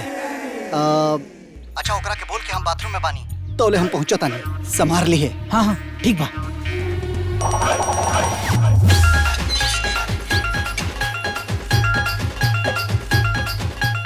का बड़ा भाई, तू पहला आदमी बाड़ा जो हमरे मजाक के समझ गईला। चाय पीबा? देखिए और पूछ पूछ लेके आवा।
कसम कबूतरी के चाय पी पी के पेट में गैस हो गई। एक तो और पीला ना ना, ई कब तक खा गई है? अरे ओ एक काम करता नहीं, हम उनका से अंदर मिल लेता नहीं। राजा ए रुका राजा, सुनो सुनो रुका रुका राजा, अरे कितना हक बे, आई मीन पार्टी कर बे।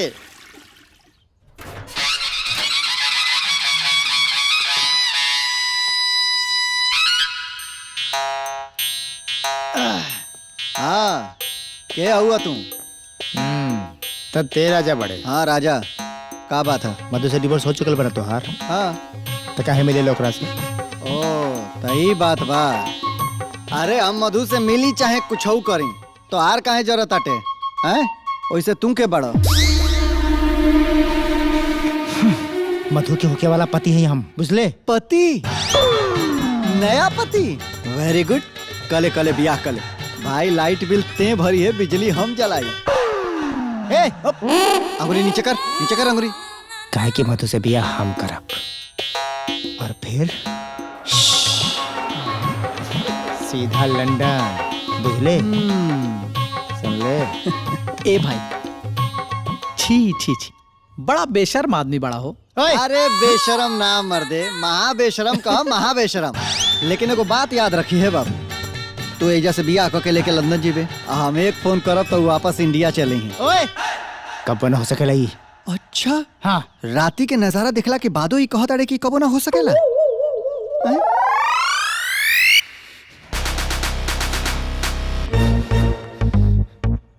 कसम कबूतरी के कुछ भी हो जाए, मधु से बियाह हम करके रहा।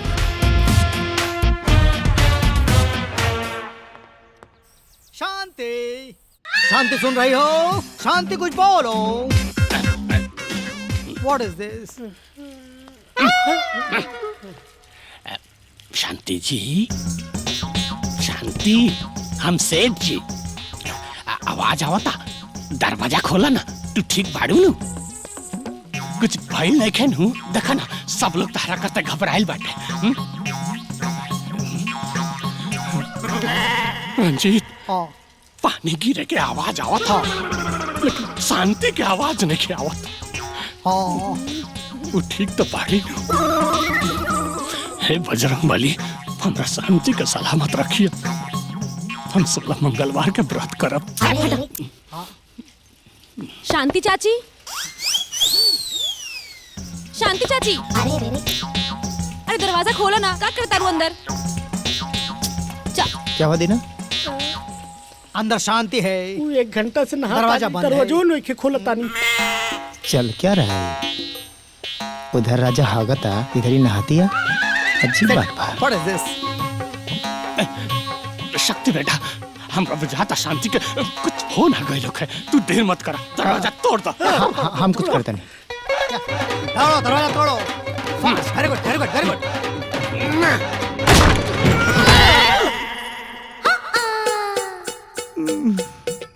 शांति, शांति तू ठीक तो भाड़ी हो ना। कुछ भाई लेकिन तारा। का भाई चाची?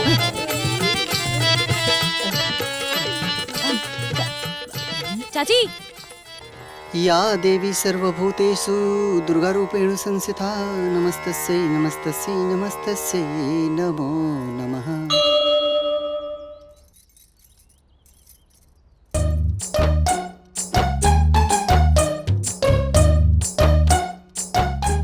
कहा सेठ जी, थोड़ी देर खातिर नहाए का चल गए नहीं, रउआ सबे तो उत्पात नाद देहनी। अरे इतना दरवाजा भड़भड़ौले के का जरूरत रहला? वाह शांति, इतनी देर बाथरूम बंद करके कोई नहाता है क्या? अब सोचो हमारे ऊपर क्या गुजर रही होगी। धक धक हो रहा था। शांति, हमार का हालत भई रहे नु, इ तारा के बतावे के जरूरत बा का? अरे तारा के सलामत देख के तो ऐसा लागता कि हमार दूसरा जन्म हो गई। एक बात बताओ शांति, तू आखिर जवाब काहे ना देत रहलू? अरे सेठ जी, आज हमार व्रत बना और हम ये व्रत में एगो नियम के पालन करें। नहा धो के जौले पूजा ना करेनी तौले हम मुझसे बोले नहीं ना। हाँ आज व्रत, आज तो कोनो तीज त्योहार नहीं के। अरे दीना, हम एकादशी के व्रत। चाची, एकादशी तो काले रहल। अब हाँ, पूरा सुनल जाला दीना, ओकरे बाद बोलल जाला। अब काल एकादशी रहे तो एकादशी के व्रत हम कैसे रख सके नहीं? आज का बाटे द्वादशी। तो आज जब द्वादशी बाटे तो चतुर्दशी परसों होई ना। हाँ। तो हम परसों के व्रत आज बानी। परसों के व्रत एडवांस में? हाँ। का बाटे के परसों चतुर्दशी के व्रत तो पूरा दुनिया एक साथ रखी ना। तब भगवान के कर अर्जी सुनी है। हम एडवांस में ऐसे रख ले बानी कि हम अकेले रह तो हमार अर्जी अच्छे से सुन ली है। छैया छैया। शांति, देखो भाई, मैं बहुत दिनों से सोच रहा था कि मैं तुम्हारे साथ मंदिर जाऊं। तो आज अगर तुम फ्री हो तो क्यों ना साथ में मंदिर चला जाए? शांति के साथ ही काहे? घर में और भी तो लोग। घनश्याम माय ब्रो, घर में बहुत लोग हैं, लेकिन जितनी धार्मिक शांति है उतना धार्मिक कोई नहीं है। ओके? छैया छैया। ये बात तो बिल्कुल सही बा। सही कहा तारा रंजीत। शांति, आज तू व्रत बढ़ नहीं बाड़ू तो हम कहत रहनिया कि आज सब लोग काहे ना मंदिर चले। यस जी सेठ जी। तू क्या इतना खुश होता रहा? तू यहाँ घर में रह के रखवाली कर। Yes exactly. शांति, चली चला। भगवान, हमरा ललिता के तो बहुत पहले छीन लला। हम तारा से कबो शिकायत ना करनी।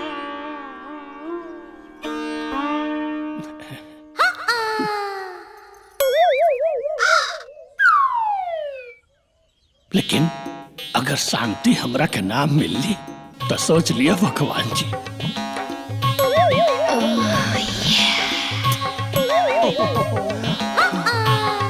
तारा पर से हमार भरोसा उठ जाए। प्लीज भगवान जी।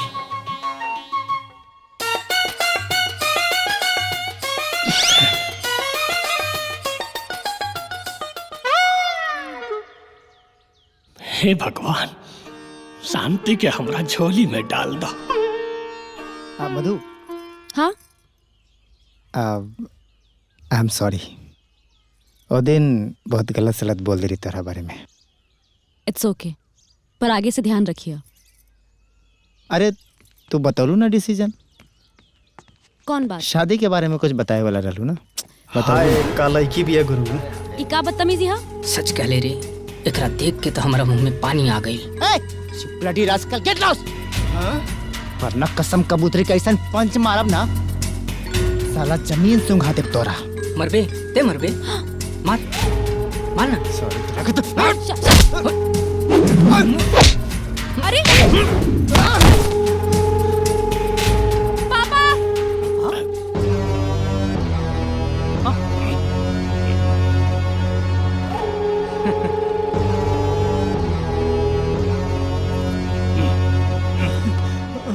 What is this बेटा? बेटा इधर आ जाओ, ये देहाती लोग हैं, मार मार के छैया छैया कर देंगे। इधर जाओ। यस पापा, बहुत डेंजरस है। Shut up! दू कोड़ी के बदमाश, तोर इतना हिम्मत? देम खुसा देना मन पे। ए मार। दीवाना दिलवा हमर बाटे तोह पे आइल हो, हाय देख के तोह के राम कसम बानी पगलाइल हो।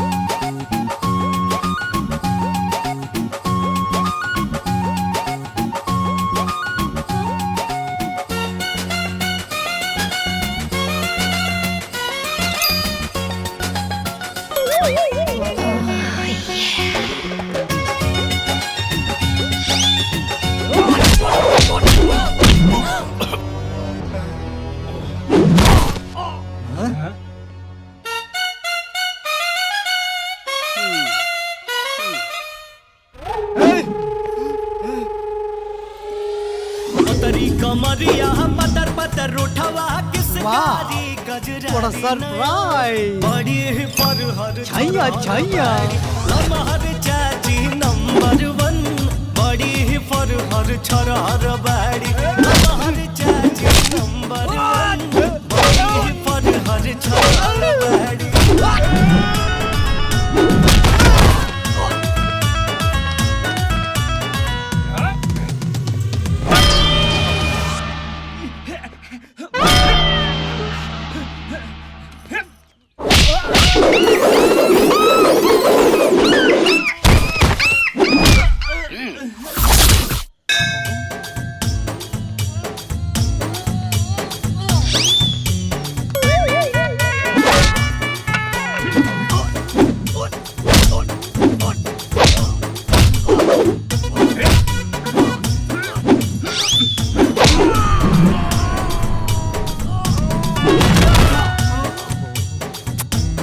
छैया छैया।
छैया छैया।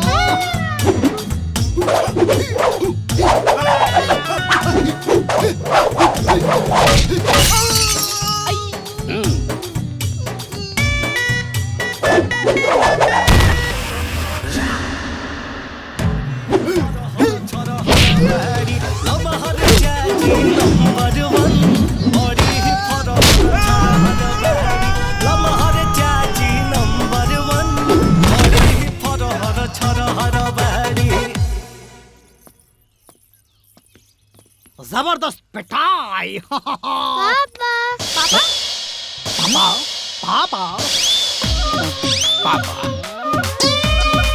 पापा हमार मतलब ही रहा पापा रहतन तो बहुत ज्यादा मरतन, लेकिन चाची बाड़ी तो बहुत कम मर लिया। Yes so sweet. Chaiyya Chaiyya. चलिए सभी। माय डियर फ्रेंड, खाइए खाइए। सेठ जी, एरा और चाय। Thank you so much. You're welcome. और ये आपके खातिर गर्मा गर्म कॉफी। माय गॉड, तुमको कैसे पता कि मुझे कॉफी ही पसंद है? पता चल जाला, सब दिल के बात बाटी। अब हाँ, वैसे आपके कॉफी में चीनी बहुत थोड़ा सा डालने बानी, आपके शुगर बना यही से। वाह, ये तुम्हें कैसे पता कि मुझे शुगर भी है? पता चल जाला, सब एहसास के बात होला। हाँ। का शांति जी, हमरा चाय में तो मलाई नहीं है। वो काबाना सेठ जी कि मलाई हम रंजीत जी खातिर बचा के रख ले बानी। रंजीत जी के चावल दाल के संगे मलाई बहुत पसंद है। और फिर जाना तानी, मलाई खैला से जवानी ढेर दिन ले बरकरार रहेला, है ना जी? अच्छा, हम कमरा में जाता नहीं। रंजीत जी, कोनो भी चीज की जरूरत हुई मांग ले। ओके।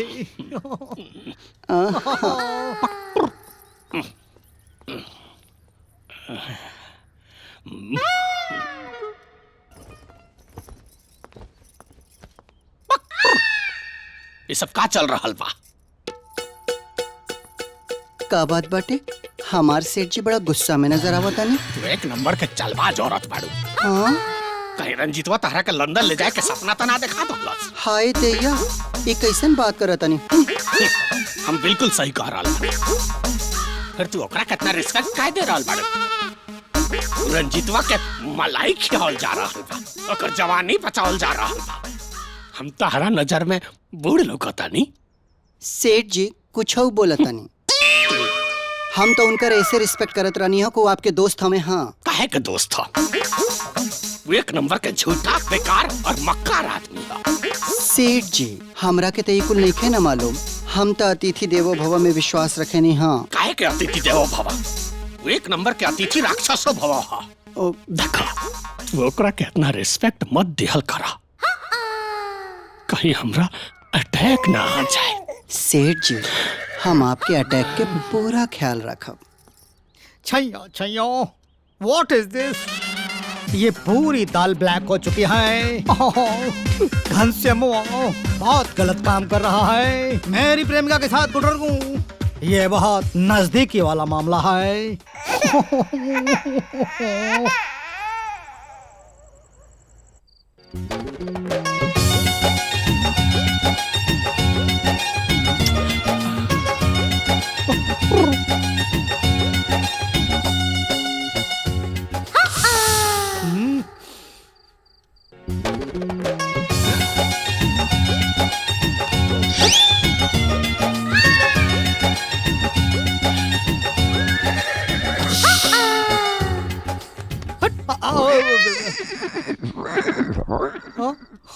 माय ब्रो, माय ब्रदर घनश्याम।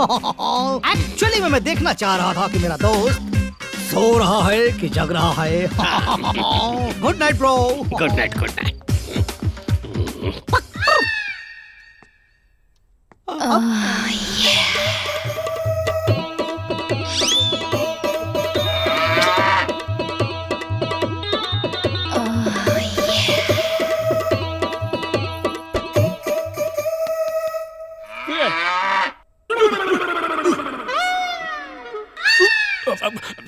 भीतरी का देखा तानी? कुछ ना देखे आए रहने कि तुम जागल बाड़ू की सूत गई। हमरा के तो कुछ और ही बुझाता। कहीं आप हमरे चरित्र पे शक तो नहीं करे सेठ जी? हमके तो लागत अटे कि रउआ हमरा के और रंजीत जी के सोचता नहीं कि हमनी के कुछ गलत। हाय राम, हाय। सेठ जी, हमरा के रउआ से ही उम्मीद ना रहा कि रउआ हमरा के इतना गिरल में रारू। ना ना ना ना ना ना ना शांति ना, तू गलत समझ रहा बाड़ू। हम ऐसा बिल्कुल ना सोचत रानी। हम सपना में भी नहीं सोच सकत ऐसा। सच सच, बिल्कुल सच। अरे एक बार तो हम अपने चरित्र पर शक कर सकता नहीं, लेकिन तहारा वरना। So sweet. अच्छा तब हम जाता नहीं सुते। गुड वाला नाइट। Good night.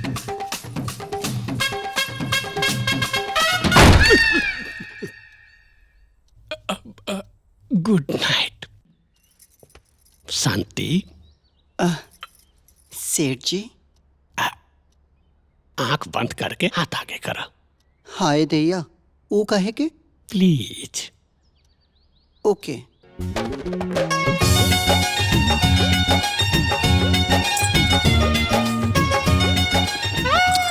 ईकुल कहा सेठ जी?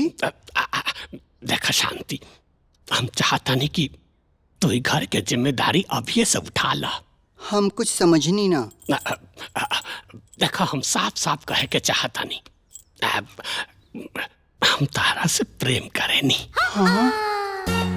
तारा से ब्याह कर चाहता नहीं। ये कैसन बात करत नहीं सेठ जी? लोग जमाना का कहे। शांति, लोग के जमाना के जौन कहे के बा कहे तो उससे भी सच्चा प्यार करे वाला जमाना के परवाह ना करेला। हमारा तहार ब्याह हो के रही। केकर शादी के बात कर रहल बड़ा पापा? अभी हम ब्याह खाते तैयार नहीं की। मत रहा, वैसे भी तहार ब्याह के बात नहीं हो। हम अपन आज शांति के ब्याह के बात करता नहीं। ये उम्र में शादी पापा? कैसन बात करता नहीं रहुआ? का उम्र? अभी तो हम 50 में प्रवेश कैले बानी। देखा पापा, हमें शादी ना होके दे। कान खोल के सुन ला मत। केहू के रोकला से अभी ब्याह ना रुके। हमारा शांति के ब्याह हो के रही। और कान खोल के तू भी सुन ला पापा, हम ये ब्याह ना होके दे तो ना होके दे। चुप करा। तू कहू हमार जिंदगी में दखल देवे वाला। अपन घर तक तूरिए दहल। अब हमारो घर नहीं क्यों तू बसे दे। एगो बात कान खोल के सुन ला।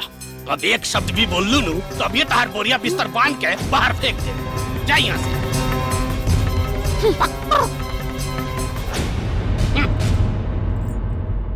शांति, हम पंडित जी से बोल के ब्याह के दिन उतरवावता नहीं। Thank you.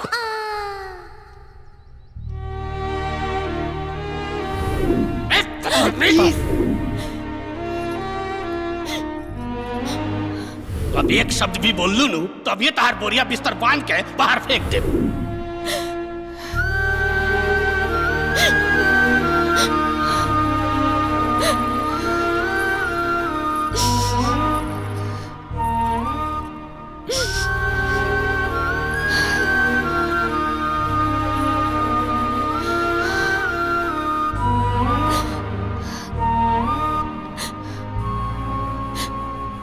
मालकिन, कसम से बतावता नहीं, हमके बिल्कुल भी पता ना रहा है कि सेठ जी शादी के सपना कब से सजा के बैठल बानी। हम तो जब से सुन ले बानी खुद बहुत हैरान बानी। हाँ, हम क्या अब हमारे पापा से कोनो मतलब नहीं के चाची। वो चाहे तरह से शादी करे या खून पिए वाली चुड़ैल से, हमके कोनो फर्क नहीं पड़ा। हम तो बस अपना राजा की याद कर रहल बानी। करहु के चाहिए। अरे ठरकी बुढ़ा के का भरोसा बाटे? अब हमार मतलब बटे सेठ जी के का भरोसा बा? का पता कब कोने मेहरारू पर दिला जाओ आ ले आके घर में बैठा दे और आपके धक्का मार के रोड पर निकाल दे। तो सर छुपावे खातिर राजा की जरूरत तो पड़बे करी ना। शट अप चाची, तू का हमरा के इतना गिरल समझत बाड़ू कि हम बस अपना फायदा खातिर राजा के याद करब? सॉरी, हम कुछ समझनी ना। हम राजा के तलाक देके बहुत बड़ गलती कर देनी चाची। अरे ऐसा काहे कहत अड़ू तू ही तो कहत रहलू कि रजवा तो के गरिया वेला मारेला। ऐसा लड़का तो सच में कुत्ता और कमीना होना साहब। राजा की गाली मत दा। वो पति पत्नी के बीच होके वाला आम झगड़ा रहे। ऐसा झगड़ा तो पति पत्नी के बीच में रोज होला और रोज सुलझ भी जाला। और ऐसा छोट छोट बात पर पति पत्नी के तलाक होके लागल तो सब पति पत्नी के तलाक ही हो जाए। सच तो ई बा चाची कि भले राजा हमसे लड़ाई झगड़ा करत रहलन, लेकिन हर बार उन्हें हमके मनावत रहलन।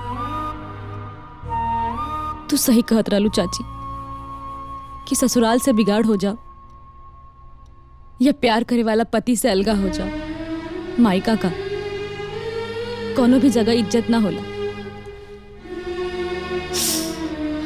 लेकिन हम अपन नादानी में राजा के तो दुख पहुंचौली ही। तलाक लेके उनकरा के गुड़िया से भी दूर कर देनी। अब जब तोहरा गलती के एहसास हो गइल बाटे और राजा से प्यार भी करेलू त कल करवा चौथ हवे, करवा चौथ के व्रत कहला। का पता व्रत के पुण्य प्रताप से राजा तोहरा के मिल जाऊं। चाची का करवा चौथ में इतना ताकत होला? अरे बहुत ताकत होला। सावित्री अपना सती व्रत से पति के प्राण जीत ले रहली यमराज से। तू तो सिर्फ राजा के जीते जाताड़ू। ठीक बा, तो हम ये व्रत जरूर रखब। बाप के आईना दिखावते पति खूबी का खान नजर आवे लागल। यह बतिया पहले समझ गई रहती तो इतना महाभारत ना भइल रही। चक्कर से पैदल बकलो लड़की। कुछ कहलू हा का? अब ना, हम तो यही कहत रहनी हा कि अब जब मानिए गइल बाड़ू तो राजा के फोन कला।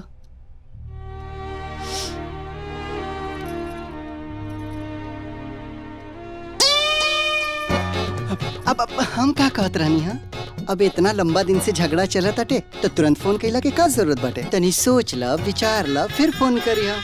हाँ ठीक, हम चलत आनी। थैंक यू चाची। हाँ, यू आर वेलकम।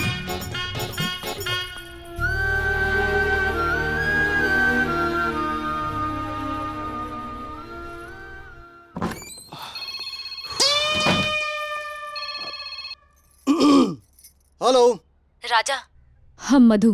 कैसन बाड़ा? तोहरा से का मतलब? फोन काहे कैलू हा? आई एम सॉरी राजा, I am so sorry. Oh sorry, ये सॉरी का नया नाटक का बाटे? अनजान मत बना राजा, हमके हमार गलती के एहसास हो गइल बा। ओ हो, ये गलती के एहसास भइला खातिर कोनो ट्यूशन व्यूशन रखलू हा का? ताना मार रहल बड़ा, मार लो, लेकिन हमके माफ कर दो। तोहरा के माफ कर दी हैं? जे हमरा के अकेले तड़पत छोड़ के चल गई ओकरा के माफ कर दी। भरी अदालत में समाज के सामने हमरा के जलील कैलू, हम तोहरा के माफ कर दी। हमरा के हमरा बेटी से अलग कर देलू, तोहरा के माफ कर दी।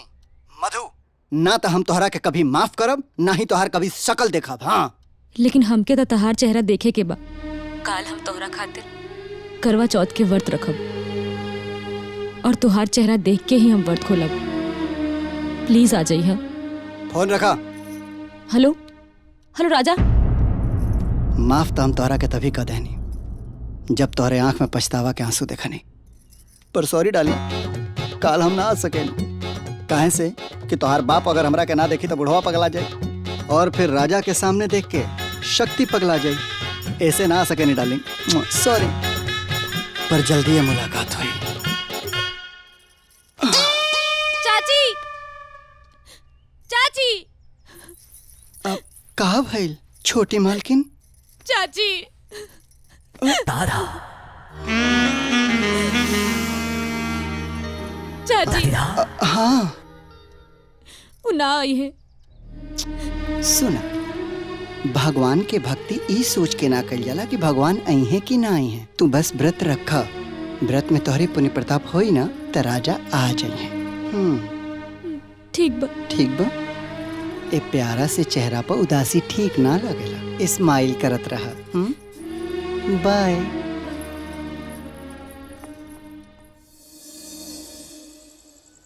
चाची, हम तो उनकरा के देखे के चाहत रहनी है, तू काहे आइलू है? अरे हम तो ऐसे आई नहीं कि तू अपना पति के देख सका। का मतलब? 1 मिनट, ये देखा। लेकिन ये फोटो तोरा के कहाँ से मिलल है? ये फोटो हमरा के हमनी के बेटी दहला से है। अब हमार मतलब रहला तोहार बेटी हमरा के दहला से है।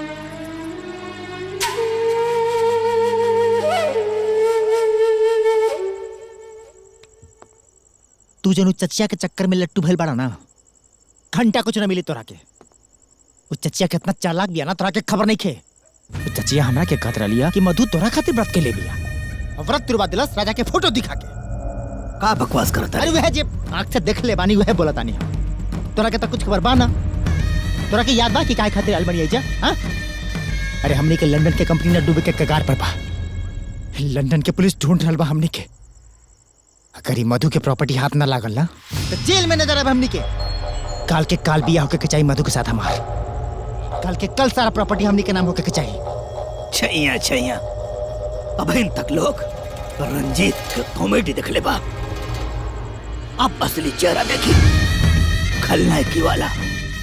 काल का काल बिया होई वो जैसे हम चाह छैया। शांति, अब तक तू करवा चौथ भी मना लालू,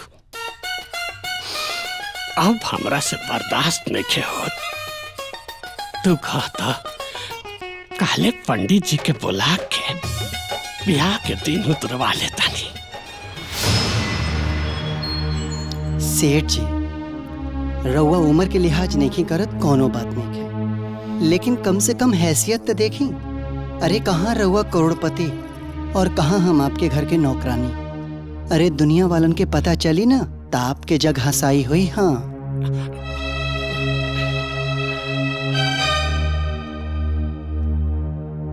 शांति, सच्चा प्यार न हैसियत ना देखेला, सच्चा प्यार अमीरी गरीबी ना देखेला। वो कहावत नहीं क्यों सुन ले, इश्क न चाहे जिसको यार, फिर वो नाचे बीच बाजार। ये बात सिर्फ रउए पर लागू होता टे कि औरी केहू पर भी लागू होला? हम समझनी ना। राजा के मधु से काहे के अलग करा देनी? राजा भी तो मधु से सच्चा प्यार करत रहे, खाली ओकरा अंदर इतने कमी रहे ना कि वो रउरी हैसियत के ना रहे, रउरी जितना अमीर ना रहे। हाँ झूठा बदतमीज भी रहे। झूठ झूठ झूठ, रउआ झूठ बोलता नहीं। मधु हमरा के सब बता देल बड़ी। राजा मधु से बहुत प्यार करत रहे, लेकिन राजा के गरीबी रउरी आँखी में गड़त रहे। और जब आप अपने दामाद के खुददारी ना खरीद पौनी अपना पैसा से, तो ओकरा के मधु से अलग कर देनी। हाँ ये सब झूठा। यह सच बटे सेठ जी, यह सच। एगो गरीब और खुददार दामाद आपके पसंद ना रहे, लेकिन एगो गरीब नौकरानी के प्यार में पड़ के रहुआ बीच बाजार में नाचे के तैयार बानी, कोनो कीमत पर ओकरा से शादी करे के तैयार बानी। आए यह बाटे आपके सोच, यह बाटे आपके न्याय। शांति, राजा से तार का मतलब? हमरा तारा बीच में राजा कहाँ से आ गए? अरे सेठ जी, जब रउआ राजा के सच्चा प्यार ना समझ पाऊनी तो हम कैसे मान लें कि राउर प्यार हमरा खातिर सच्चा बाटे? वो महज एगो आकर्षण चाहे हवस भी तो हो सकेला। बस कर शांति, बस कर। ऐसे आगे हम नहीं सुन सकत। आज तू हमार आँख खोल डालू।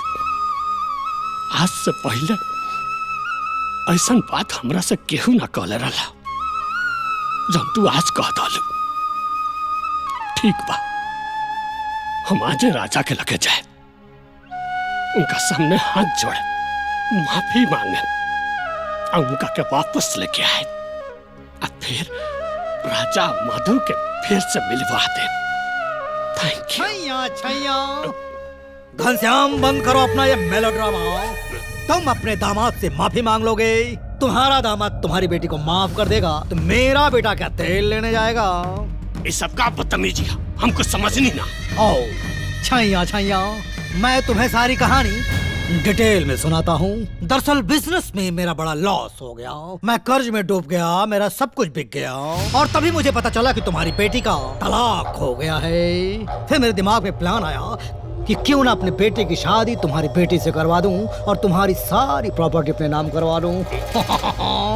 लेकिन यहाँ तो कहानी बदल गई है, इसलिए हमें अपना किरदार बदलना पड़ा। अब कहानी में ट्विस्ट ये है कि मधु और शक्ति की शादी आज ही होगी और सारी प्रॉपर्टी तुम्हें आज ही मेरे नाम करनी पड़ेगी। मुझे पता है कि तुम ये सब आसानी से मानने वाले हो नहीं, इसलिए सब कुछ जबरिया होगा। तुम्हारी जानकारी के लिए बता दूं कि नीचे वकील आ चुके हैं, साथ में पंडित भी आ चुके हैं और बाराती आ चुके हैं, वो भी मास्क लगाकर।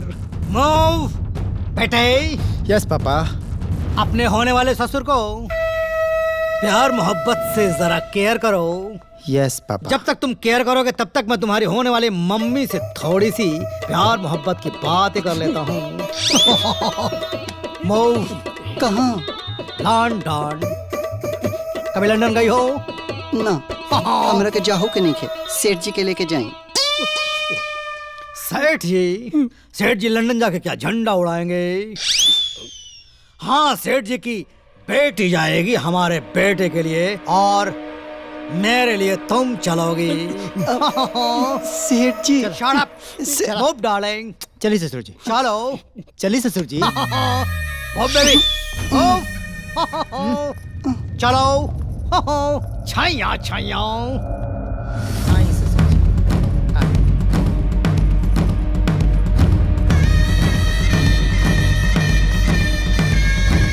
बेटी पापा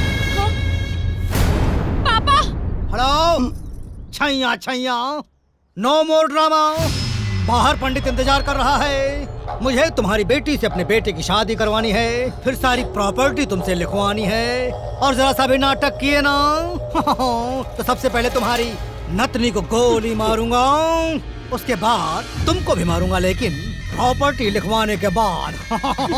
छैया छैया। Baby move. पापा जी मूव। अबे चाची को स्ट्रांगली पकड़ के रखो, इसके हाथ पैर बहुत चलते हैं। ऐसे खड़ा खड़ा मुंह का देखा था, कुछ करा ना। अरे पगली, हम तोर बाप हैं, कोनो फिल्म के हीरो थोड़े ना हैं। अच्छा मंदिर में काहे कूद मारा रहला? अरे बिटिया, मंदिर पर कोनो के लगे हथियार ना रहे, यहाँ सगनी के लगे हथियार बाटे और बंदूक बाटे। हम कुछ ना कर पाए। ना करबा? ना करबा ना। तो ठीक बा, हम सबके बता देते नहीं कि तुम्हारे पापा हुआ। चल बैठ। तोरा से पिया करके तोरा के लंदन ले जाके बा। हमके शादी वादी नहीं करे के। ए ज्यादा नानुकुर मत कर, न तो तोरा बेटी के ना उड़ा दे।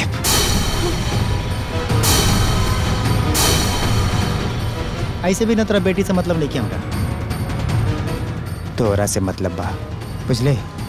काश एक जा हमार राजा होते तो दोनों बाप बेटा के ऊ हाल करते ना कि दोनों बाप बेटा सपनों में भी ना भूलते।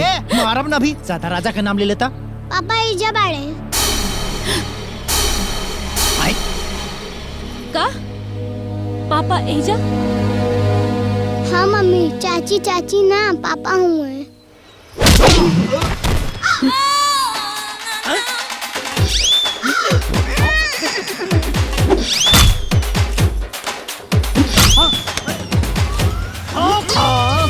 देख क्या रहा है? पकड़ लो, मारो इसको।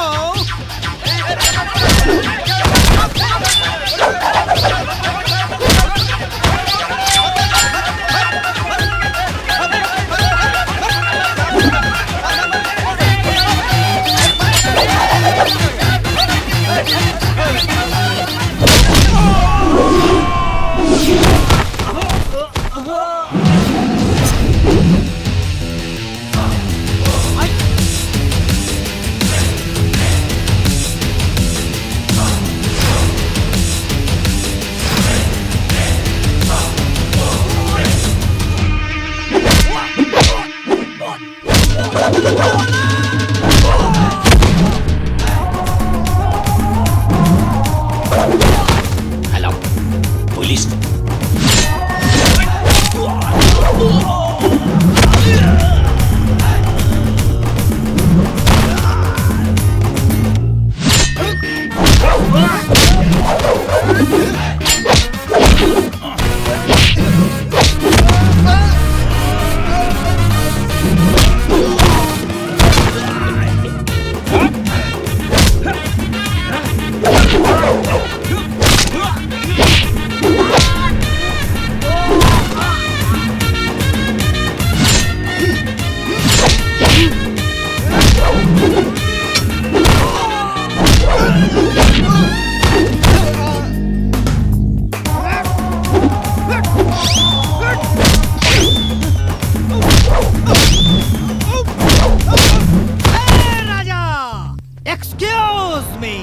क्रिमिनल है तुमने बुढ़ापे में मेरा दिल तोड़ा है, तुमको छोड़ूंगा नहीं, तुम्हारा थोड़ा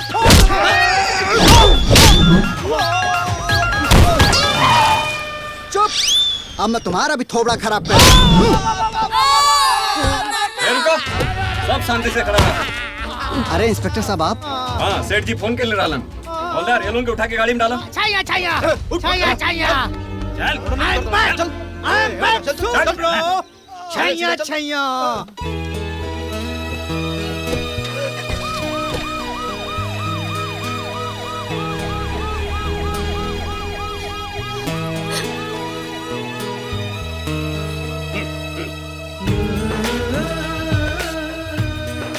राजा तू हमरा खातिर इतना कुछ कैला, वो भी तलाक के बाद। कोर्ट हमारा रिश्ता तोड़ ले रहे, हमार प्यार ना।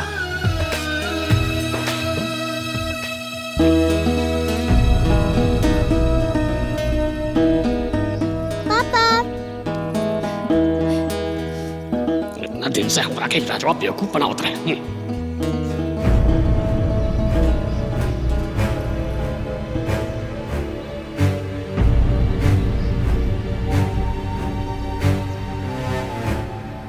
सॉरी ससुर जी, आपके दिल टूट गए हमरा वजह से, लेकिन का करी, बेटी के खातिर करे के पड़ल हमके।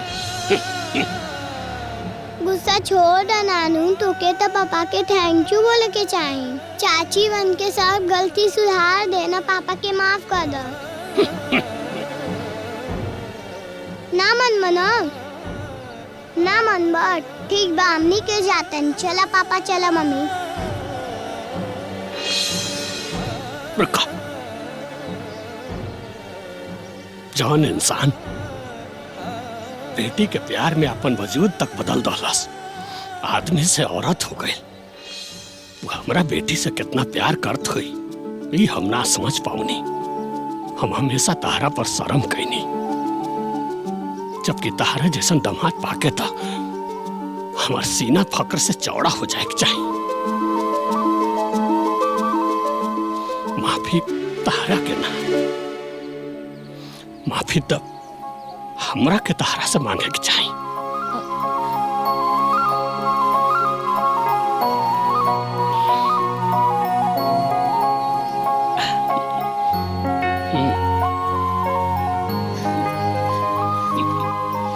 गुड़िया, नानू